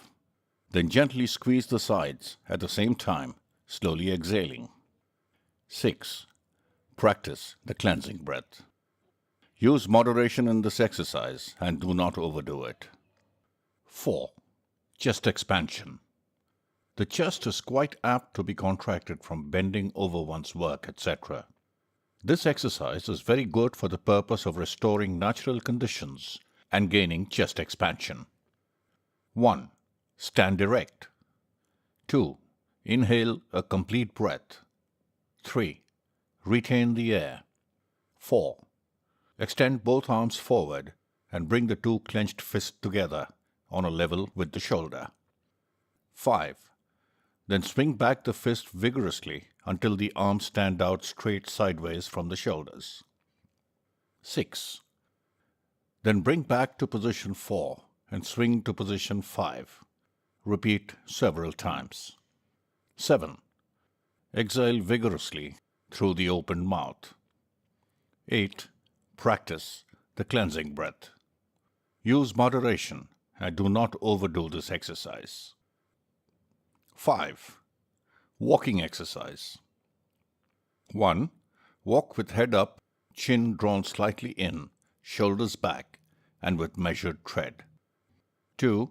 Inhale a complete breath, counting mentally 1, 2, 3, 4, 5, 6, 7, 8. 1 count to each step, making the inhalation extend over the 8 counts. 3. Exhale slowly through the nostrils, counting as before 1, 2, 3, 4, 5, 6, 7, 8. 1 count to a step.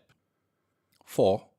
Rest between breaths, continuing walking and counting 1, 2, 3, 4, 5, 6, 7, 8. One count to a step. 5. Repeat until you begin to feel tired. Then rest for a while and resume at pleasure. Repeat several times a day. Some yogis vary this exercise by retaining the breath during a 1, 2, 3, 4 count and then exhale in an 8-step count. Practice whichever plan seems most agreeable to you. 6. Morning exercise. Stand erect in a military attitude. Head up, eyes front, shoulders back, knees stiff, hands at sides. 2. Raise body slowly on toes, inhaling a complete breath, steadily and slowly. 3. Retain the breath for a few seconds, maintaining the same position. 4. Slowly sink to first position, at the same time slowly exhaling the air through the nostrils. 5. Practice cleansing breath. 6. Repeat several times, varying by using right leg alone, then left leg alone. 7. Stimulating circulation. 1. Stand erect. 2. Inhale a complete breath and retain. 3. Bend forward slightly and grasp a stick or cane steadily and firmly, and gradually exerting your entire strength upon the grasp. 4. Relax the grasp, return to first position, and slowly exhale. 5. Repeat several times. 6. Finish with the cleansing breath. This exercise may be performed without the use of a stick or cane by grasping an imaginary cane, using the will to exert the pressure. The exercise is a favorite yogi plan of stimulating the circulation by driving the arterial blood to the extremities and drawing back the venous blood to the heart and lungs, that it may take up the oxygen which has been inhaled with the air. In cases of poor circulation, there is not enough blood in the lungs to absorb the increased amount of oxygen inhaled, and the system does not get the full benefit of the improved breathing. In such cases particularly, it is well to practice this exercise, occasionally with the regular complete breathing exercise. Chapter 12. 7 Minor Yogi Exercises. This chapter is composed of 7 minor yogi breathing exercises, bearing no special names, but each distinct and separate from the others and having a different purpose in view. Each student will find several of these exercises best adapted to the special requirements of his particular case. Although we have styled these exercises minor exercises, they are quite valuable and useful, or they would not appear in this book. They give one a condensed course in physical culture and lung development, and might readily be padded out and elaborated into a small book on these subjects. They have, of course, an additional value, as yogi breathing forms a part of each exercise. Do not pass them by because they are marked minor. Some one or more of these exercises may be just what you need. Try them and decide for yourself. Exercise 1. 1. Stand erect with hands at sides. 2. Inhale a complete breath. 3. Raise the arms slowly, keeping them rigid until the hands touch overhead. 4. Retain the breath a few minutes with hands overhead. 5. Lower hands slowly to the sides, exhaling slowly at same time. 6. Practice cleansing breath. Exercise 2. 1. Stand erect with arms straight in front of you. 2. Inhale complete breath and retain. 3. Swing arms back as far as they will go, then back to first position. Then repeat several times, retaining the breath all the while. 4. Exhale vigorously through mouth. 5. Practice cleansing breath.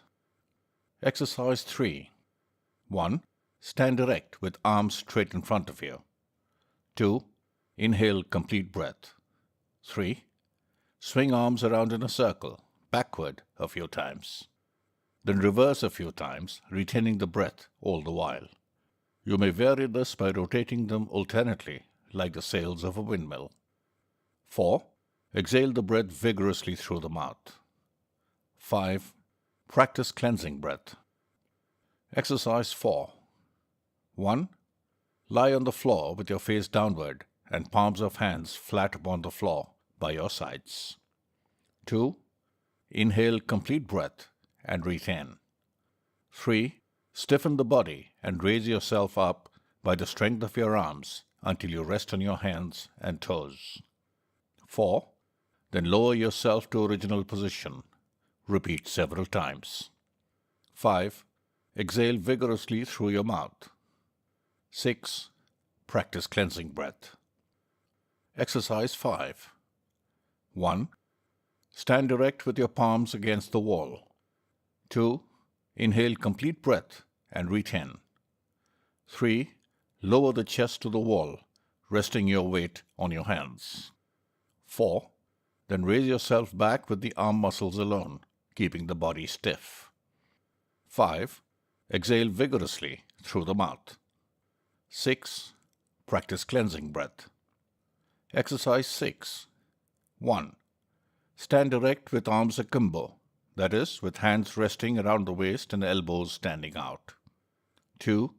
Inhale complete breath and retain. 3. Keep legs and hips stiff and bend well forward, as if bowing, at the same time exhaling slowly. 4. Return to the first position and take another complete breath. 5. Then bend backward, exhaling slowly. 6. Return to first position and take a complete breath. 7. Then bend sideways, exhaling slowly.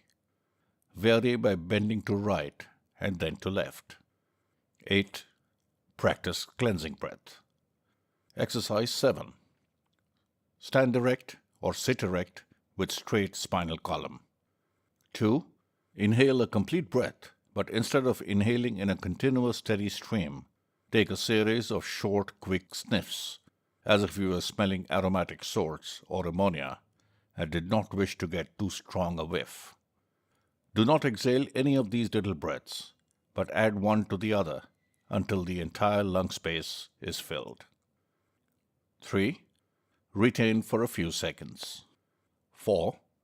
Exhale through the nostrils in a long, restful, sighing breath. 5. Practice cleansing breath. Chapter 13. Vibration and Yogi Rhythmic Breathing. All is in vibration. From the tiniest atom to the greatest sun, everything is in a state of vibration. There is nothing in absolute rest in nature. A single atom deprived of vibration would wreck the universe.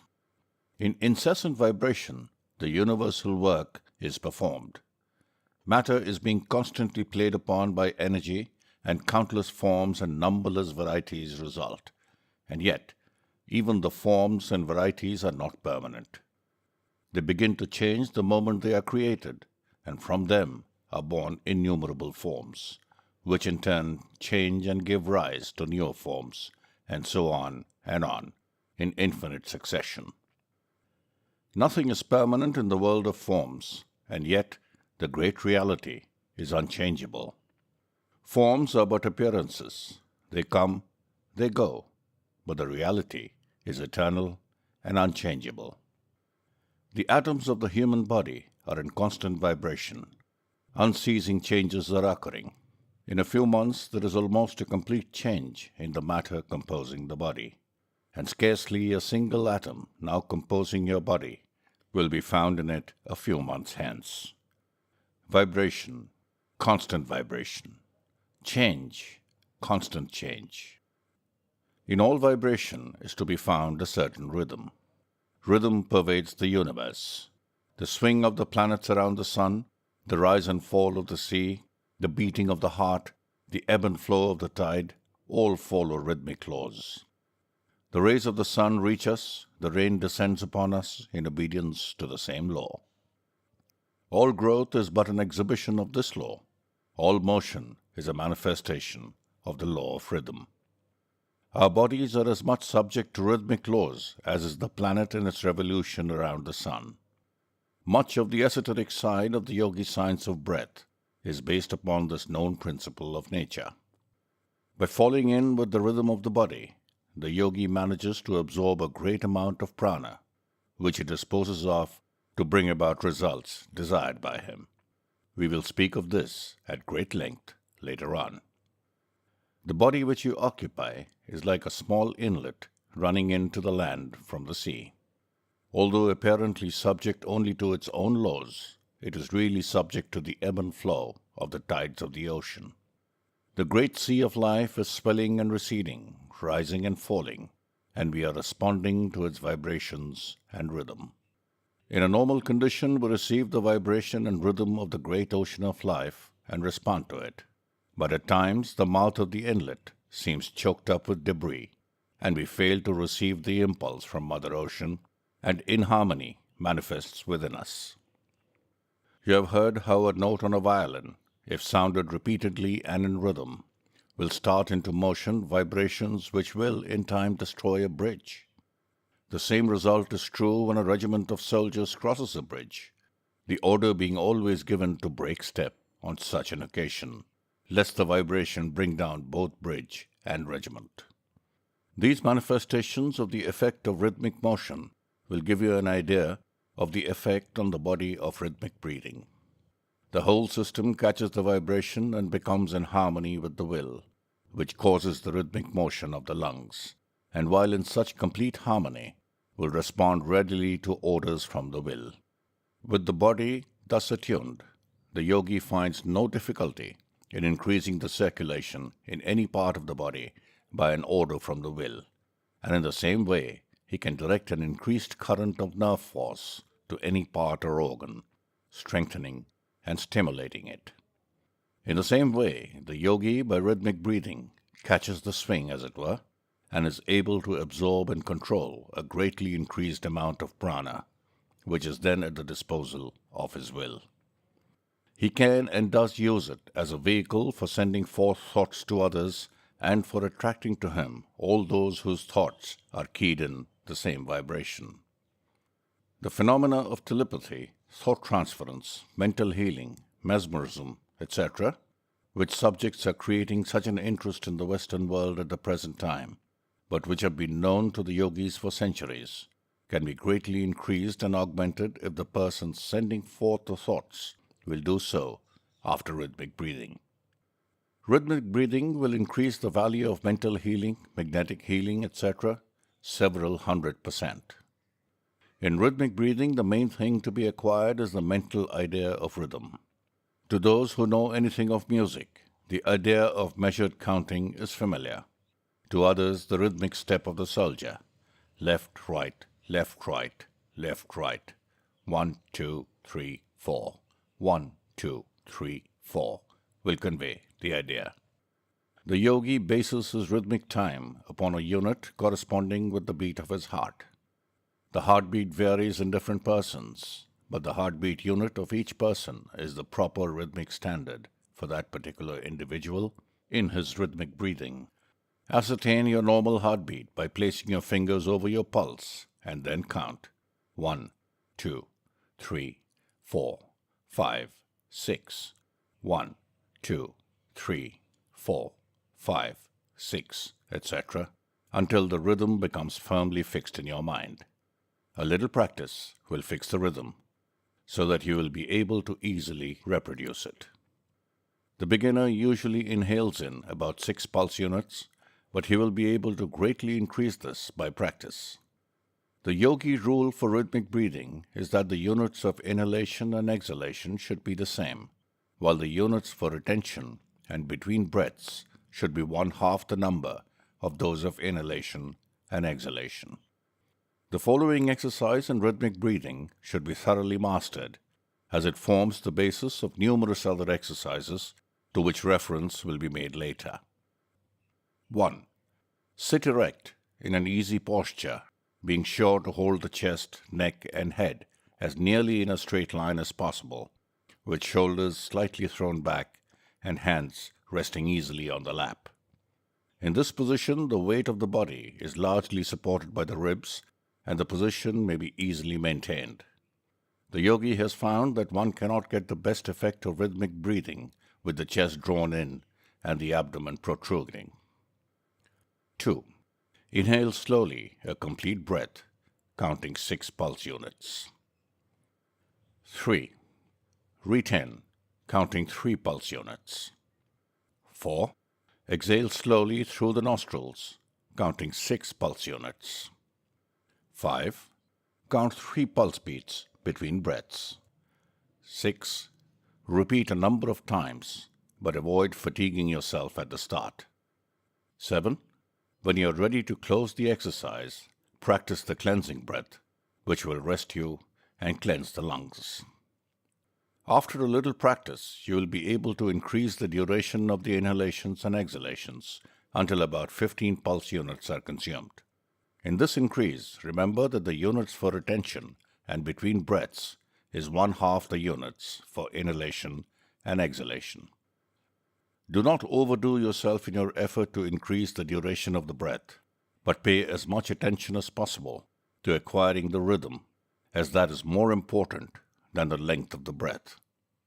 Practice and try until you get the measured swing of the movement and until you can almost feel the rhythm of the vibratory motion throughout your whole body. It will require a little practice and perseverance, but your pleasure at your improvement will make the task an easy one. The yogi is a most patient and persevering man, and his great attainments are due largely to the possession of these qualities. Chapter 14. Phenomena of Yogi Psychic Breathing. With the exception of the instructions in the Yogi Rhythmic breathing, the majority of the exercises heretofore given in this book relate to the physical plane of effort, which, while highly important in itself, is also regarded by the yogis as in the nature of affording a substantial basis for efforts on the psychic and spiritual plane. Do not, however, discard or think lightly of the physical phase of the subject, for remember that it needs a sound body to support a sound mind, and also that the body is the temple of the ego, the lamp in which burns the light of the spirit. Everything is good in its place, and everything has its place. The developed man is the all-around man, who recognizes body, mind, and spirit, and renders to each its due. Neglect of either is a mistake which must be rectified sooner or later, a debt which must be repaid with interest. We will now take up the psychic phase of the Yogi Science of Breath in the shape of a series of exercises, each exercise carrying with it its explanation. You will notice that in each exercise, rhythmic breathing is accompanied with the instructions to carry the thought of certain desired results. This mental attitude gives the will a cleared track upon which to exercise its force. We cannot in this work go into the subject of the power of the will, and must assume that you have some knowledge of the subject. If you have no acquaintance with the subject, you will find that the actual practice of the exercises themselves will give you a much clearer knowledge than any amount of theoretical teaching. For as the old Hindu proverb says, "He who tastes a grain of mustard seed knows more of its flavor than he who sees an elephant load of it." 1. General directions for Yogi Psychic Breathing. The basis of all Yogi Psychic Breathing is the Yogi Rhythmic Breath, instruction regarding which we gave in our last chapter. In the following exercises, in order to avoid useless repetition, we will say merely, "Breathe rhythmically," and then give the instruction for the exercise of the psychic force, or directed willpower, working in connection with the rhythmic breath vibrations. After a little practice, you will find that you will not need to count after the first rhythmic breath, as the mind will grasp the idea of time and rhythm, and you will be able to breathe rhythmically at pleasure, almost automatically. This will leave the mind clear for the sending of the psychic vibrations under the direction of the will. See the following first exercise for directions in using the will. 2. Prana distributing. Lying flat on the floor or bed, completely relaxed, with hands resting lightly over the solar plexus, over the pit of the stomach, where the ribs begin to separate, breathe rhythmically. After the rhythm is fully established, will that each inhalation will draw in an increased supply of prana, or vital energy, from the universal supply, which will be taken up by the nervous system and stored in the solar plexus. At each exhalation, will that the prana or vital energy is being distributed all over the body, to every organ and part, to every muscle, cell, and atom, to nerve, artery, and vein, from the top of your head to the soles of your feet, invigorating, strengthening, and stimulating every nerve, recharging every nerve center, sending energy, force, and strength all over the system. While exercising the will, try to form a mental picture of the inrushing prana, coming in through the lungs and being taken up at once by the solar plexus. Then with the exhaling effort being sent to all parts of the system, down to the fingertips and down to the toes. It is not necessary to use the will with an effort. Simply commanding that which you wish to produce and then making the mental picture of it is all that is necessary. Calm command with a mental picture is far better than forcible willing, which only dissipates force needlessly. The above exercise is most helpful and greatly refreshes and strengthens the nervous system and produces a restful feeling all over the body. It is especially beneficial in cases where one is tired or feels a lack of energy.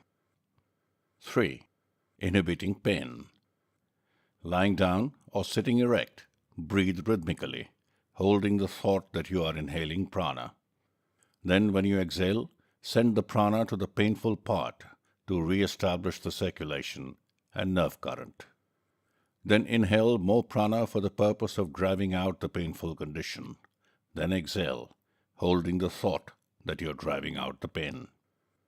Alternate the two above mental commands, and with one exhalation stimulate the part and with the next drive out the pain. Keep this up for 7 breaths, then practice the cleansing breath and rest a while. Then try it again until relief comes, which will be before long. Many pains will be found to be relieved before the 7 breaths are finished. If the hand is placed over the painful part, you may get quicker results. Send the current of prana down the arm and into the painful part. 4. Directing the circulation. Lying down or sitting erect, breathe rhythmically, and with the exhalations direct the circulation to any part you wish, which may be suffering from imperfect circulation.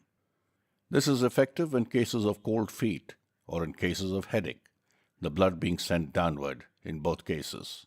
In the first case, warming the feet, and in the latter, relieving the brain from too great pressure. In the case of headache, try the pain inhibiting first, then follow with sending the blood downward. You'll often feel a warm feeling in the legs as the circulation moves downward. The circulation is largely under the control of the will, and rhythmic breathing renders the task easier. 5. Self-healing. Lying in a relaxed condition, breathe rhythmically and command that a good supply of prana be inhaled.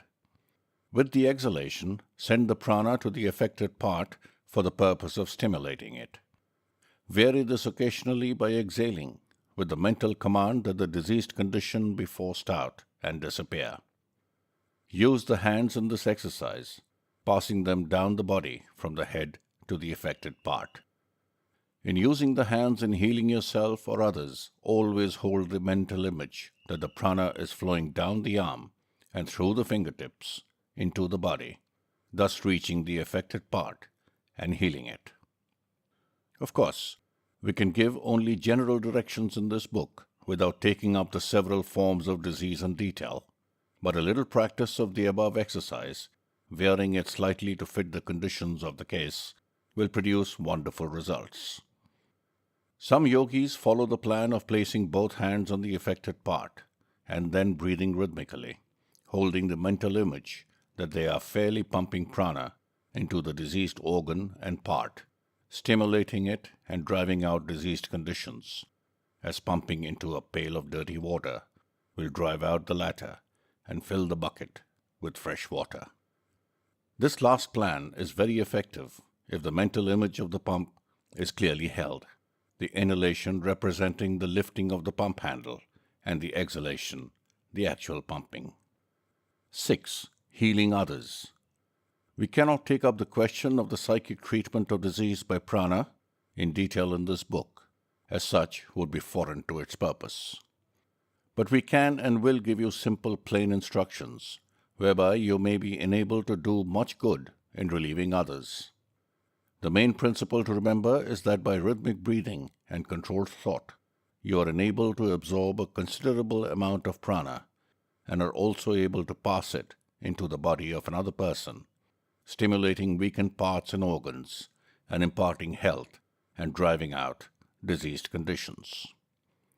You must first learn to form such a clear mental image of the desired condition that you will be able to actually feel the influx of prana and the force running down your arms and out of your fingertips into the body of the patient.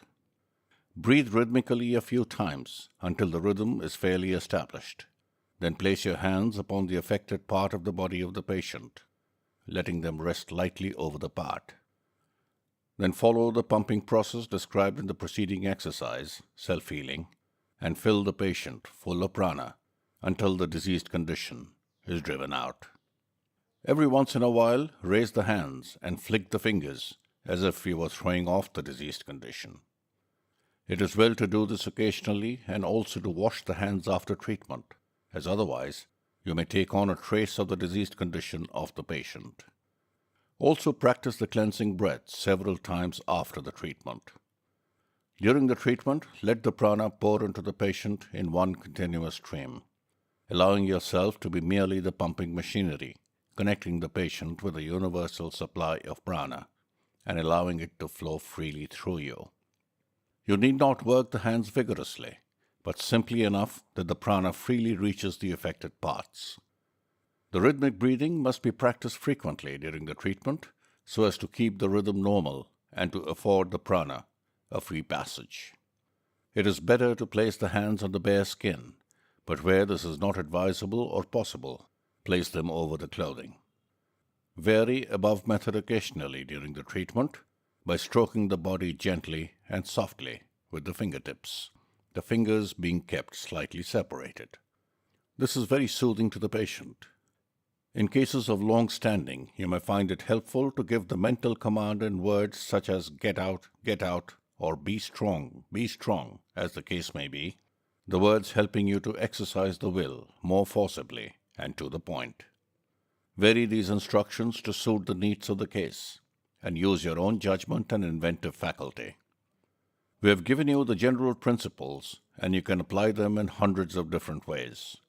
The above apparently simple instruction, if carefully studied and applied, will enable one to accomplish all that the leading magnetic healers are able to, although their systems are more or less cumbersome and complicated.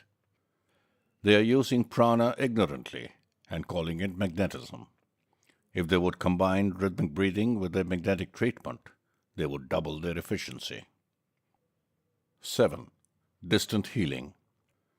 Prana colored by the thought of the sender may be projected to persons at a distance who are willing to receive it, and healing work done in this way. This is the secret of the absent healing, of which the Western world has heard so much of late years. The thought of the healer sends forth and colors the prana of the sender, and it flashes across space and finds lodgment in the psychic mechanism of the patient. It is unseen, and like the Marconi waves, it passes through intervening obstacles and seeks the person attuned to receive it. In order to treat persons at a distance, you must form a mental image of them until you can feel yourself to be en rapport with them. This is a psychic process dependent upon the mental imagery of the healer. You can feel the sense of rapport when it is established, it manifesting in a sense of nearness. That is about as plain as we can describe it. It may be acquired by a little practice, and some will get it at the first trial. When rapport is established, say mentally to the distant patient, I am sending you a supply of vital force or power, which will invigorate you and heal you. Then picture the prana as leaving your mind with each exhalation of rhythmic breath and traveling across space instantaneously and reaching the patient and healing him. It is not necessary to fix certain hours for treatment, although you may do so if you wish. The receptive condition of the patient as he is expecting and opening himself up to your psychic force attunes him to receive your vibrations whenever you may send them. If you agree upon hours, let him place himself in a relaxed attitude and receptive condition. The above is the great underlying principle of the absent treatment of the Western world. You may do these things as well as the most noted healers with a little practice. Chapter 15. More phenomena of yogi psychic breathing. 1. Thought projection. Thoughts may be projected by following the last mentioned method, distant healing, and others will feel the effect of thought so sent forth, it being remembered always that no evil thought can ever injure another person whose thoughts are good. Good thoughts are always positive to bad ones, and bad ones always negative to good ones. One can, however, excite the interest and attention of another by sending him thought waves in this way, charging the prana with the message he wishes to convey. If you desire another's love and sympathy, and possess love and sympathy for him, you can send him thoughts of this kind with effect, providing your motives are pure. Never, however, attempt to influence another to his hurt, or from impure or selfish motives, as such thoughts only recoil upon the sender with redoubled force and injure him, while the innocent party is not affected. Psychic force, when legitimately used, is all right, but beware of black magic or improper and unholy uses of it, as such attempts are like playing with a dynamo, and the person attempting such things will be surely punished by the result of the act itself. However, no person of impure motives ever acquires a great degree of psychic power, and a pure heart and mind is an invulnerable shield against improper psychic power. Keep yourself pure, and nothing can hurt you. 2. Forming an aura. If you are ever in the company of persons of a low order of mind, and you feel the depressing influence of their thought, breathe rhythmically a few times, thus generating an additional supply of prana, and then, by means of the mental image method, surround yourself with an egg-shaped thought aura, which will protect you from the gross thought and disturbing influences of others. 3. Recharging yourself. If you feel that your vital energy is at a low ebb and that you need to store up a new supply quickly, the best plan is to place the feet close together, side by side of course, and to lock the fingers of both hands in any way that seems the most comfortable.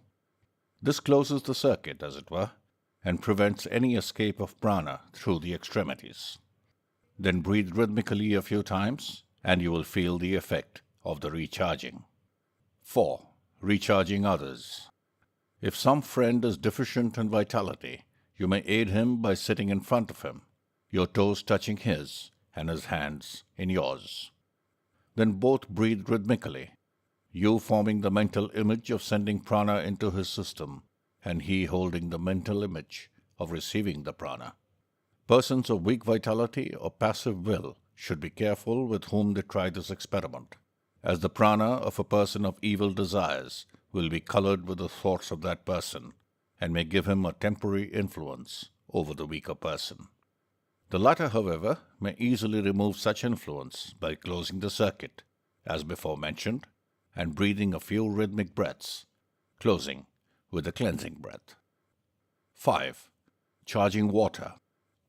Water may be charged with prana by breathing rhythmically and holding the glass of water by the bottom in the left hand, and then gathering the fingers of the right hand together and shaking them gently over the water, as if you were shaking drops of water off from your fingertips into the glass. The mental image of the prana being passed into the water must also be held. Water thus charged is found stimulating to weak or sick persons, particularly if a healing thought accompanies the mental image of the transfer of the prana. The caution given in the last exercise applies also to this one. although the danger exists only in a greatly lessened degree. 6. Acquiring mental qualities. Not only can the body be controlled by the mind under direction of the will, but the mind itself can be trained and cultivated by the exercise of the controlling will. This, which the Western world, known as mental science, etc., has proved to the West portions of that truth which the yogi has known for ages. The mere calm demand of the will accomplish wonders in this direction. But if the mental exercise is accompanied by rhythmic breathing, the effect is greatly increased. Desirable qualities may be acquired by holding the proper mental image of what is desired during rhythmic breathing. Poise and self-control, desirable qualities, increased power, etc., may be acquired in this way.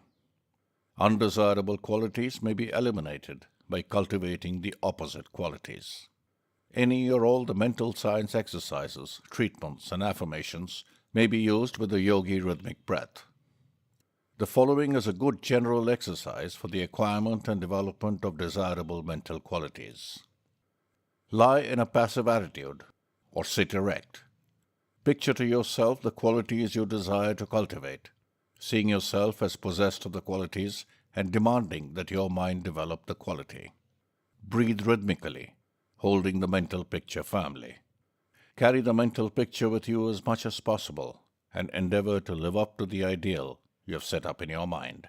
You will find yourself gradually growing up to your ideal. The rhythm of the breathing assists the mind in forming new combinations, and the student who has followed the Western system will find the yogi rhythmic a wonderful ally in his mental science works. 7. Acquiring physical qualities.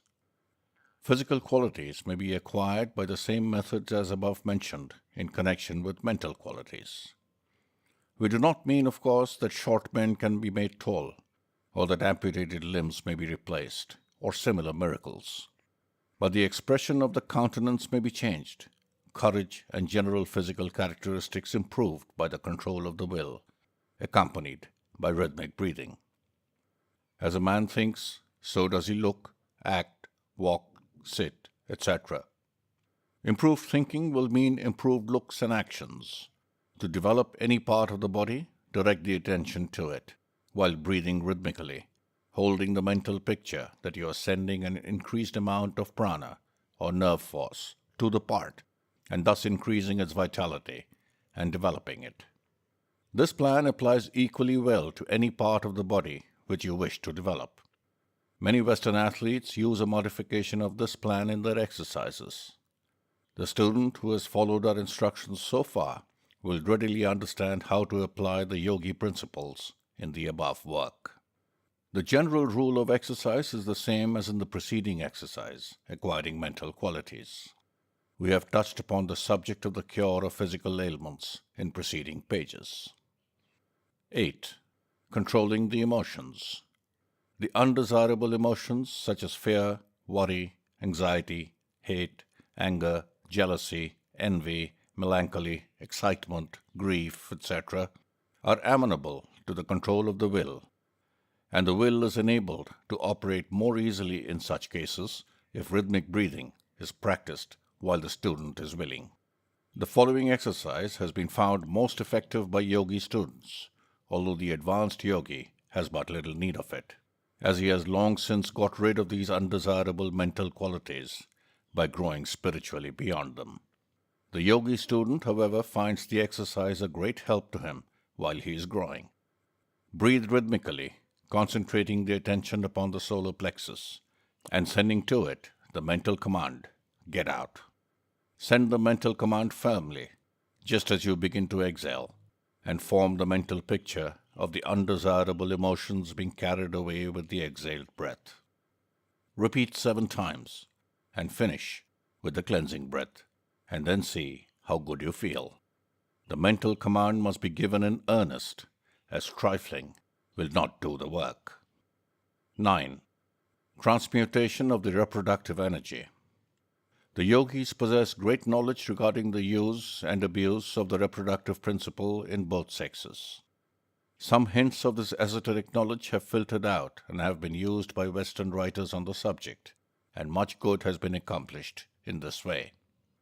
In this little book, we cannot do more than touch upon the subject, and omitting all except a bare mention of theory, we will give a practical breathing exercise whereby the student will be enabled to transmute the reproductive energy into vitality for the entire system instead of dissipating and wasting it in lustful indulgences in or out of the marriage relations. The reproductive energy is creative energy and may be taken up by the system and transmuted into strength and vitality, thus serving the purpose of regeneration instead of generation. If the young men of the Western world understood these underlying principles, they would be saved much misery and unhappiness in after years and would be stronger mentally, morally, and physically. This transmutation of the reproductive energy gives great vitality to those practicing it. They will be filled with great vital force, which will radiate from them and will manifest in what has been called personal magnetism. The energy thus transmuted may be turned into new channels and used to great advantage. Nature has condensed one of its most powerful manifestations of prana into reproductive energy, as its purpose is to create. The greatest amount of vital force is concentrated in the smallest area. The reproductive organism is the most powerful storage battery in animal life, and its force can be drawn upward and used as well as expended in the ordinary functions of reproduction or wasted in riotous lust. The majority of our students know something of the theories of regeneration, and we can do little more than to state the above facts without attempting to prove them. The yogi exercise for transmuting reproductive energy is simple. It is coupled with rhythmic breathing and can be easily performed. It may be practiced at any time, but is specially recommended when one feels the instinct most strongly, at which time the reproductive energy is manifesting and may be most easily transmuted for regenerative purposes. The exercise is as follows. Keep the mind fixed on the idea of energy and away from ordinary sexual thoughts or imaginings. If these thoughts come into the mind, do not be discouraged, but regard them as manifestations of a force which you intend using for the purposes of strengthening the body and mind. Lie passively or sit erect and fix your mind on the idea of drawing the reproductive energy upward to the solar plexus, where it will be transmuted and stored away as reserve force or vital energy. Then breathe rhythmically, forming the mental image of drawing up the reproductive energy with each inhalation. With each inhalation, make a command of the will that the energy be drawn upward from the reproductive organization to the solar plexus. If the rhythm is fairly established and the mental image is clear, you will be conscious of the upward passage of the energy and will feel its stimulating effect. If you desire an increase in mental force, you may draw it up to the brain instead of to the solar plexus by giving the mental command and holding the mental image of the transmission to the brain. The man or woman doing mental creative work or bodily creative work will be able to use this creative energy in their work by following the above exercise, drawing up the energy with the inhalation and sending it forth with the exhalation. In this last form of exercise, only such portions as are needed in the work will pass into the work being done, the balance remaining stored up in the solar plexus. You will understand, of course, that it is not the reproductive fluids which are drawn up and used, but the etheric pranic energy which animates the latter, the soul of the reproductive organism, as it were. It is usual to allow the head to bend forward easily and naturally during the transmuting exercise. 10. Brain stimulating. The yogis have found the following exercise most useful in stimulating the action of the brain for the purpose of producing clear thinking and reasoning. It has a wonderful effect in clearing the brain and nervous system, and those engaged in mental work will find it most useful to them, both in the direction of enabling them to do better work and also as a means of refreshing the mind and clearing it after arduous mental labor. Sit in an erect posture, keeping the spinal column straight and the eyes well to the front. letting the hands rest on the upper part of the legs. Breathe rhythmically, but instead of breathing through both nostrils as in the ordinary exercises, press the left nostril close with the thumb and inhale through the right nostril. Then remove the thumb and close the right nostril with the finger, and then exhale through the left nostril. Then, without changing the fingers, inhale through the left nostril, and changing fingers, exhale through the right. Then inhale through right and exhale through left, and so on, alternating nostrils, as above mentioned, closing the unused nostril with the thumb or forefinger. This is one of the oldest forms of yogi breathing and is quite important and valuable, and is well worthy of acquirement. But it is quite amusing to the yogis to know that to the Western world, this method is often held out as being the whole secret of yogi breathing. To the minds of many Western readers, yogi breathing suggests nothing more than a picture of a Hindu sitting erect and alternating nostrils in the act of breathing. Only this, and nothing more. We trust that this little work will open the eyes of the Western world to the great possibilities of yogi breathing and the numerous methods whereby it may be employed. 11. The Grand Yogi Psychic Breath. The yogis have a favorite form of psychic breathing which they practice occasionally, to which has been given a Sanskrit term, of which the above is a general equivalent. We have given it last, as it requires practice on the part of the student in the line of rhythmic breathing and mental imagery, which he has now acquired by means of the preceding exercises. The general principles of the grand breath may be summed up in the old Hindu saying, "Blessed is the yogi who can breathe through his bones." This exercise will fill the entire system with prana, and the student will emerge from it with every bone, muscle, nerve, cell, tissue, organ, and part energized and attuned by the prana and the rhythm of the breath. It is a general house cleaning of the system, and he who practices it carefully will feel as if he had been given a new body, freshly created, from the crown of his head to the tips of his toes. We will let the exercise speak for itself. 1. Lie in a relaxed position, at perfect ease. 2. Breathe rhythmically until the rhythm is perfectly established. 3. Then, inhaling and exhaling, form the mental image of the breath being drawn up through the bones of the legs and then forced out through them, then through the bones of the arms, then through the top of the skull, then through the stomach, then through the reproductive region, then as if it were traveling upward and downward along the spinal column, and then as if the breath were being inhaled and exhaled through every pore of the skin, the whole body being filled with prana and life. 4.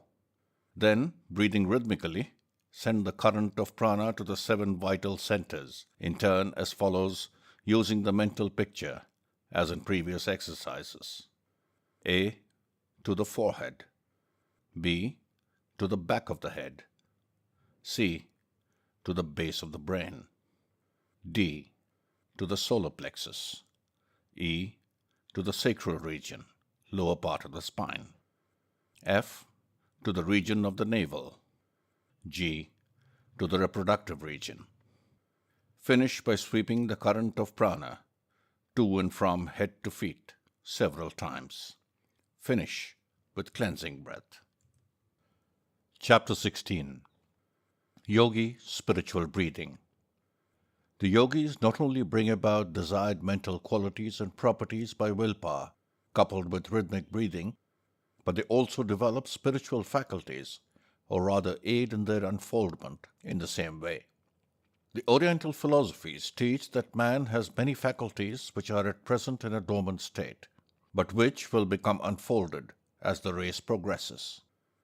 They also teach that man, by the proper effort of the will, aided by favorable conditions, may aid in the unfoldment of these spiritual faculties and develop them much sooner than in the ordinary process of evolution. In other words, one may even now develop spiritual powers of consciousness, which will not become the common property of the race until after long ages of gradual development under the law of evolution. In all of the exercises directed toward this end, rhythmic breathing plays an important part. There is, of course, no mystic property in the breath itself which produces such wonderful results, but the rhythm produced by the yogi breath is such as to bring the whole system, including the brain, under perfect control and in perfect harmony. And by this means, the most perfect condition is obtained for the unfoldment of these latent faculties. In this work, we cannot go deeply into the philosophy of the East regarding spiritual development, because this subject would require volumes to cover it. And then again, the subject is too abstruse to interest the average reader. There are also other reasons well known to occultists why this knowledge should not be spread broadcast at this time. Rest assured, dear student, that when the time comes for you to take the next step, the way will be opened out before you. When the chela, student, is ready, the guru, master, appears. In this chapter, we will give you directions for the development of two phases of spiritual consciousness. That is, 1, consciousness of the identity of the soul, and 2, the consciousness of the connection of the soul with the universal life. Both the exercises given below are simple and consist of mental images firmly held, accompanied with rhythmic breathing. The student must not expect too much at the start, but must make haste slowly and be content to develop as does the flower, from seed to blossom. Soul consciousness. The real self is not the body or even the mind of man. These things are but a part of his personality, the lesser self. The real self is the ego, whose manifestation is an individuality. The real self is independent of the body, which it inhabits, and is even independent of the mechanism of the mind, which it uses as an instrument. The real self is a drop from the divine ocean, and is eternal and indestructible. It cannot die or be annihilated, and no matter what becomes of the body, the real self still exists. It is the soul. Do not think of your soul as a thing apart from you, for you are the soul, and the body is the unreal and transitory part of you, which is changing in material every day, and which you will someday discard. You may develop the faculties so that they will be conscious of the reality of the soul and its independence of the body. The yogi plan for such development is by meditation upon the real self or soul, accompanied by rhythmic breathing. The following exercise is the simplest form. Exercise. Place your body in a relaxed, reclining position. Breathe rhythmically and meditate upon the real self, thinking of yourself as an entity independent of the body, although inhabiting it and being able to leave it at will. Think of yourself not as the body, but as a spirit, and of your body as but a shell, useful and comfortable, but not a part of the real you. Think of yourself as an independent being, using the body only as a convenience. While meditating, ignore the body entirely, and you will find that you will often become almost entirely unconscious of it, and will seem to be out of the body, to which you may return when you are through with the exercise. This is the gist of the yogi meditative breathing methods, and if persisted in, will give one a wonderful sense of reality of the soul, and will make him seem almost independent of the body. The sense of immortality will often come with this increased consciousness, and the person will begin to show signs of spiritual development which will be noticeable to himself and others. But he must not allow himself to live too much in the upper regions, or to despise his body, for he is here on this plane for a purpose, and he must not neglect his opportunity to gain the experiences necessary to round him out, nor must he fail to respect his body, which is the temple of the spirit. The universal consciousness. The spirit in man, which is the highest manifestation of his soul, is a drop in the ocean of spirit, apparently separate and distinct, but yet really in touch with the ocean itself, and with every other drop in it. As man unfolds in spiritual consciousness, he becomes more and more aware of his relation to the universal spirit or universal mind, as some term it. He feels at times as if he were almost at one with it, and then again he loses the sense of contact and relationship. The yogis seek to attain the state of universal consciousness by meditation and rhythmic breathing, and many have thus attained the highest degree of spiritual attainment possible to man in this stage of its existence. The student of this work will not need the higher instruction regarding adeptship at this time, as he has much to do and accomplish before he reaches that stage. But it may be well to initiate him into the elementary stages of the yogi exercises for developing universal consciousness. And if he is in earnest, he will discover means and methods whereby he may progress. The way is always open to him who is ready to tread the path. The following exercise will be found to do much toward developing the universal consciousness in those who faithfully practice it. Exercise. Place your body in a reclining, relaxed position.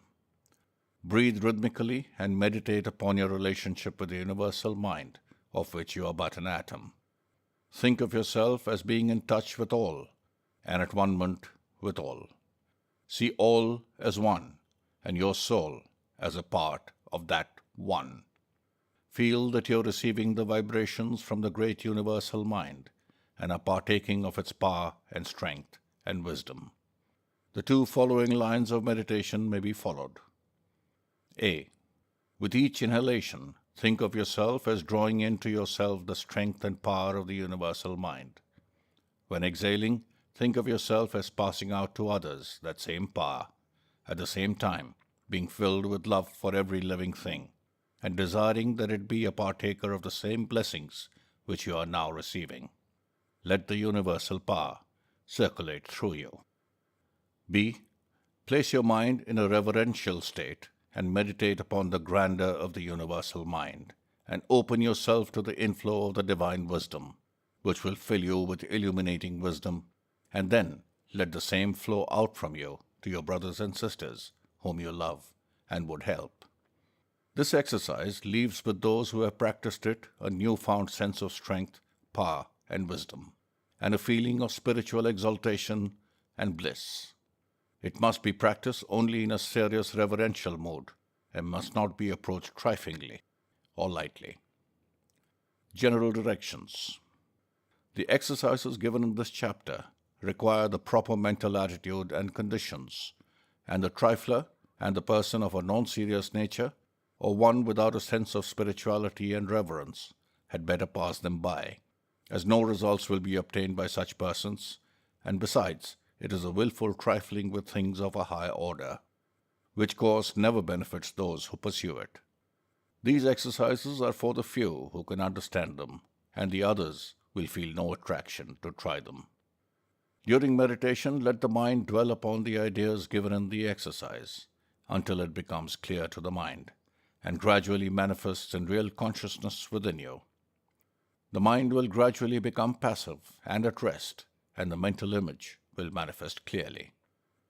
Do not indulge in these exercises too often, and do not allow the blissful state produced to render you dissatisfied with the affairs of everyday life, as the latter are useful and necessary for you, and you must never shirk a lesson, however disagreeable to you it may be.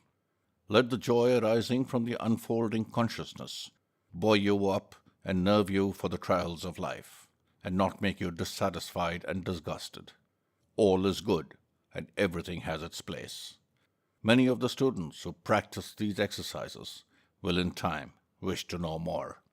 Rest assured that when the time comes, we will see that you do not seek in vain. Go on in courage and confidence, keeping your face toward the east, from whence comes the rising sun. Peace be unto you and unto all men. Om.